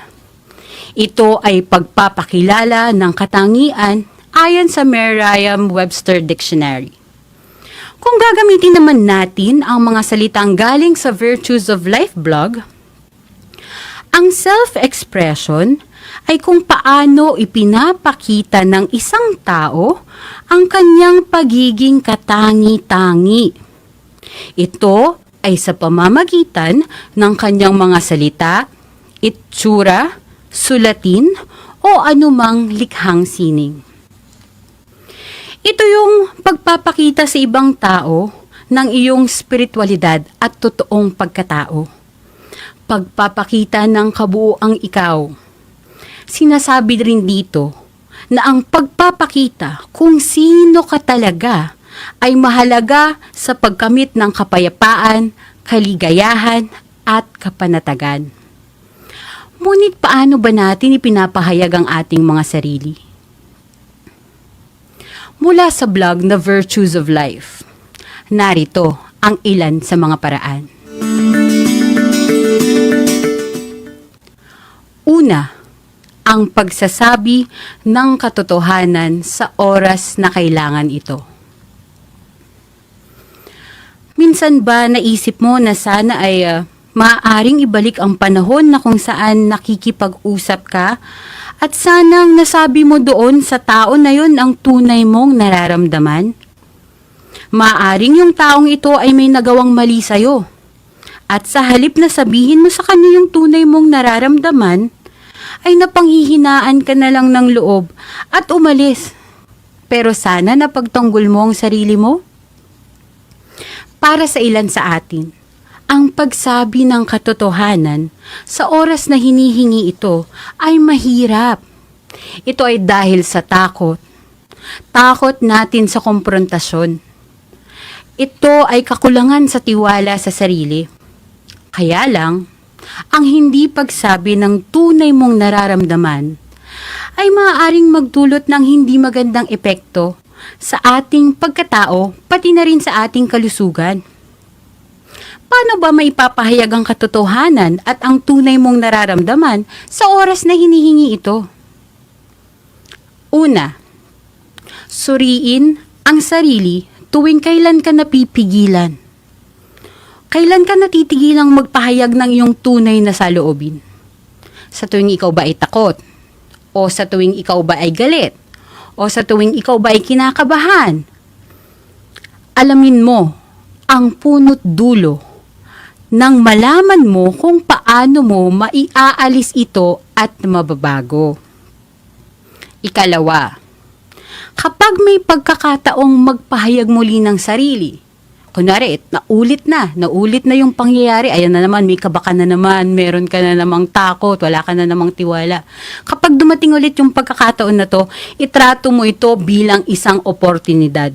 Itrato mo ito bilang isang pagsubok. At harapin mo ito. Dahil alam mo na ang pinagmulan ng mga pumipigil sa'yo, harapin mo ang mga ito at tratuhin mo bilang isang pagsubok. Tandaan mo, walang pagsubok na hindi mo kayang lagpasan, basta hindi mo ito inuurungan. Ikatlo, ugaliing magpahayag sa maayos na paraan at may kasamang pagmamahal at kabutihan. Kailangan iparamdam mo sa kapwa mo yung sinseridad na ipinapakita mo. Ipakita mo sa kanya na totoo ka. Siguraduhin mong bawat salitang bibitawan mo ay bibitawan mo o sasabihin mo to ng may kasamang paggalang at respeto. Ikalima, syempre, kailangan nating sanayin ang ating mga sarili. Walang nagbabago sa isang iglap lamang. Kailangan natin ng masinsinang pagsasanay. Yan. Totoo rin ito sa pakikipag-usap. Totoo rin ito sa pagpapahayag ng sarili. Humarap ka sa salamin. Mag-ensayo ka. Kahit pa ulit-ulit pa. Importante, nakasanayan mo na. Hindi maglalaon, magiging natural na rin ito sa iyo. Muli, kailangan ninyong sanayin ang inyong mga sarili. Ang ikalawang paraan naman ng pagpapahayag ay sa pamamagitan ng pagpapalawak sa pagkilala sa sarili. Ayon sa isang psychiatrist na si Thomas Saz, minsan sa dami ng ating pinagkakaabalahan, nalilimutan na natin na huminto at magnilay. Siguraduhin mong maglaan pa rin ng panahon para masuri mo ang iyong sarili. Kung tunay nga bang ikaw ay masaya, ikaw ba ay kontento, o nagagamit mo ba ng mabuti ang iyong mga talento? O di kaya'y nasa tamang daan ka pa ba patungo sa iyong mga pangarap? Sa pamamagitan nito, maibabalik mo sa tamang direksyon ang iyong buhay at makakakita ka ng mga bagong oportunidad na pwede mong tahakin upang lalong umunlad ang iyong katauhan.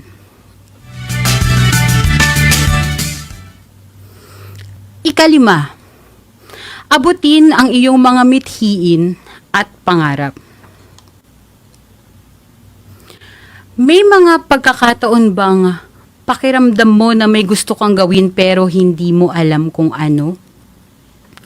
Parang may dapat kang ginagawa pero hindi mo naman malaman kung bakit. O di kaya'y ginagawa mo naman lahat pero bakit parang hindi ka masaya? Bakit parang wala kang asenso? Bakit parang may kulang? Kapag dumating na ang panahon na kilala mo na ang sarili mo, at alam mo ba kung ano ba talaga ang gusto mo sa buhay, ang hindi pagkamit nito ay maaaring makapagdulot ng hindi magandang epekto sa iyong pagkatao tulad ng pagsisisi. Kaya naman ngayon pa lang, siguraduhin mong nasa tamang direksyon ka patungo sa pagkamit ng iyong mithiin. Huwag mong isipin ang panahon. Kumilos ka na ngayon. Huwag mong hayaan na may pumigil sa'yo. Buhay mo yan. Mithiin mo yan. Pangarap mo yan.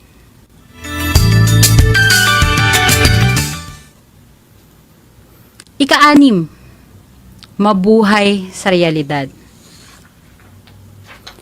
Mahirap mabuhay sa realidad. Ngunit, kung gusto mo talagang maipahayag ang iyong sarili, ang mga tunay mong kuro-kuro, opinyon, at saloobin, kailangan nating harapin lalo na ang mga sitwasyong hindi kaaya-aya. O yung mga sitwasyong dati pilit mong iniiwasan. Tingnan mong muli ang iyong buhay. Sikapin mong gawing positibo ang mga bagay at pangyayari na dati humihila lang sa'yo pababa. Karapatan natin ang maging masaya. Karapatan natin ang maging kontento. At kung hindi man natin ito nararamdaman ngayon, may kakayahan tayong baguhin ang kasalukuyan. Mayroon pang isa pang paraan ng pagpapahayag ng sarili. Kailangan mong maging malikhain. Maaari nating ipahayag ang ating mga sarili sa iba't ibang pamamaraan kasama na dito ang iyong pagiging malikhain. Pwede kang sumulat. Nariyan ang mga batang mahilig sa poetry, mahilig sa tula, mahilig pati sa rap, mahilig sa pagkanta. Lahat ito ay may kinalaman sa pagsulat. Pwede kang magpinta, pwede kang magdrawing, pwede kang magsayaw, pwede kang umawit, kahit na ano pang gusto mo. I-explore mo kung saan ka mahusay. Ipakita mo sa ibang tao ang iba't ibang avenues na meron ka sa iyong pagkatao. Ipakita mo ang iyong pagiging malikhain dahil kung hindi mo ito masasabi sa pamamagitan ng pananalita o pagpapahayag, mabuti pang idaan mo ito sa iba't ibang paraan ng sining na meron tayo. Nariyan lamang ang sining sa paligid mo.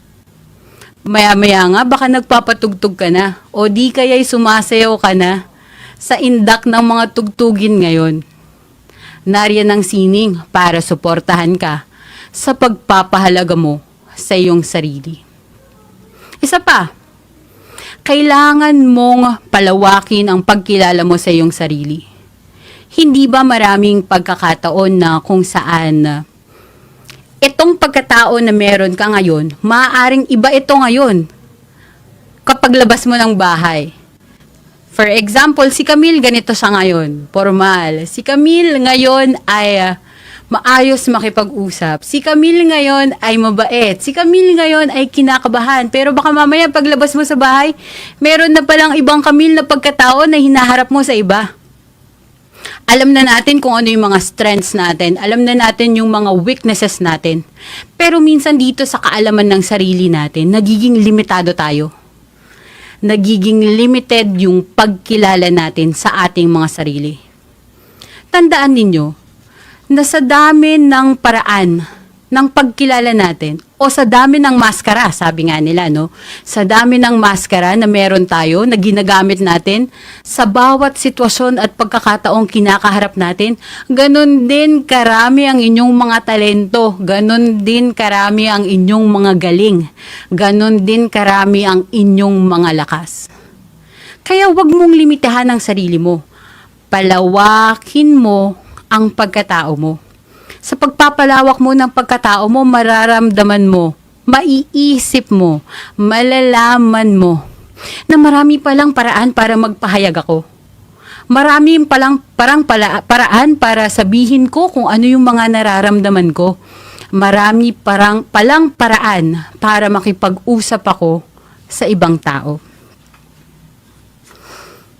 Muli, ang 6 na paraan ng pagpapahayag ayon sa Virtues of Life blog ay ang mga sumusunod. Number 1, pagsasabi ng katotohanan sa oras na hinihingi ito. Number 2, pagpapalawak ng kaalaman sa sarili. Number 3, pagiging malikhain. Number 4, magnilay at paunlarin ng sarili. Number 5, abutin ang mga mithiin at pangarap. At number 6, mabuhay sa realidad. Gaano man karami ang sinabi ko ngayon, sana ay may natutuhan kayo. Sana ay naunawaan ninyo ang mga iba't ibang paraan ng pagpapahayag ng sarili. At gamitin ninyo ito sa pagpapahayag ng inyong mga opinyon, saloobin at kuro-kuro sa kahit na anong issue, personal man yan o panlipunan. Tandaan, ang pagpapahayag ng sarili ay pagpapakilala ng tunay na ikaw. Ipakilala mo ang sarili mo sa mundo dahil ang mundo ay nariyan lamang at hinihintay ang boses mo. Panalangin ko mga giliw naming tagapakinig, mga minamahal naming mga mag-aaral, pati na rin sa mga magulang na nakikinig at nanonood ngayon. Panalangin ko na anumang konseptong inyong natutunan sa araw na ito ay inyong maisabuhay araw-araw. Muli, ako ang inyong guro sa Homeroom Guidance Grade 9, Ginang Camille Ann Atuan, nagpapaalala na piliing maging mabuting tao sa lahat ng panahon at pagkakataon. Hanggang sa muli.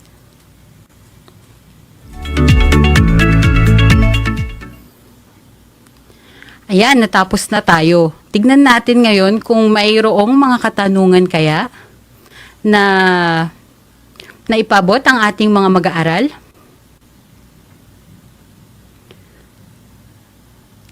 Ayan, meron ditong isang katanungan mula sa Tarlac National High School. Ang sabi niya, basahin natin. Ma'am, Paano kapag hindi mo talagang kayang ipahayag ang iyong sarili? Paano kung madalas ay iiyak mo na lamang para matakasan ang anumang mga komprontasyon, lalo na kapag may problema ka? Ito mga giliw namin tagapakinig ay isang personal na issue. Ito ay parte ng pagpapahayag ng sarili nating mga views or opinions patungkol sa personal nating mga issue. Kagaya ng sinabi ko sa inyo kanina, maaari kayong maging malikhain. Para sa akin, wag mong piliin na umiyak na lamang. Piliin mo yung iba't ibang paraan na pwede mong ipahayag ang sarili mo. Pwede kang sumulat, pwede kang kumanta, pwede mong idaan sa sayaw. Sabi ko nga kanina, maging kang malikhain, maging kang mabuting namamahayag. So I hope you learned a lot today. Again, I am Camille Ann Atuan, your teacher anchor for today. Until next time.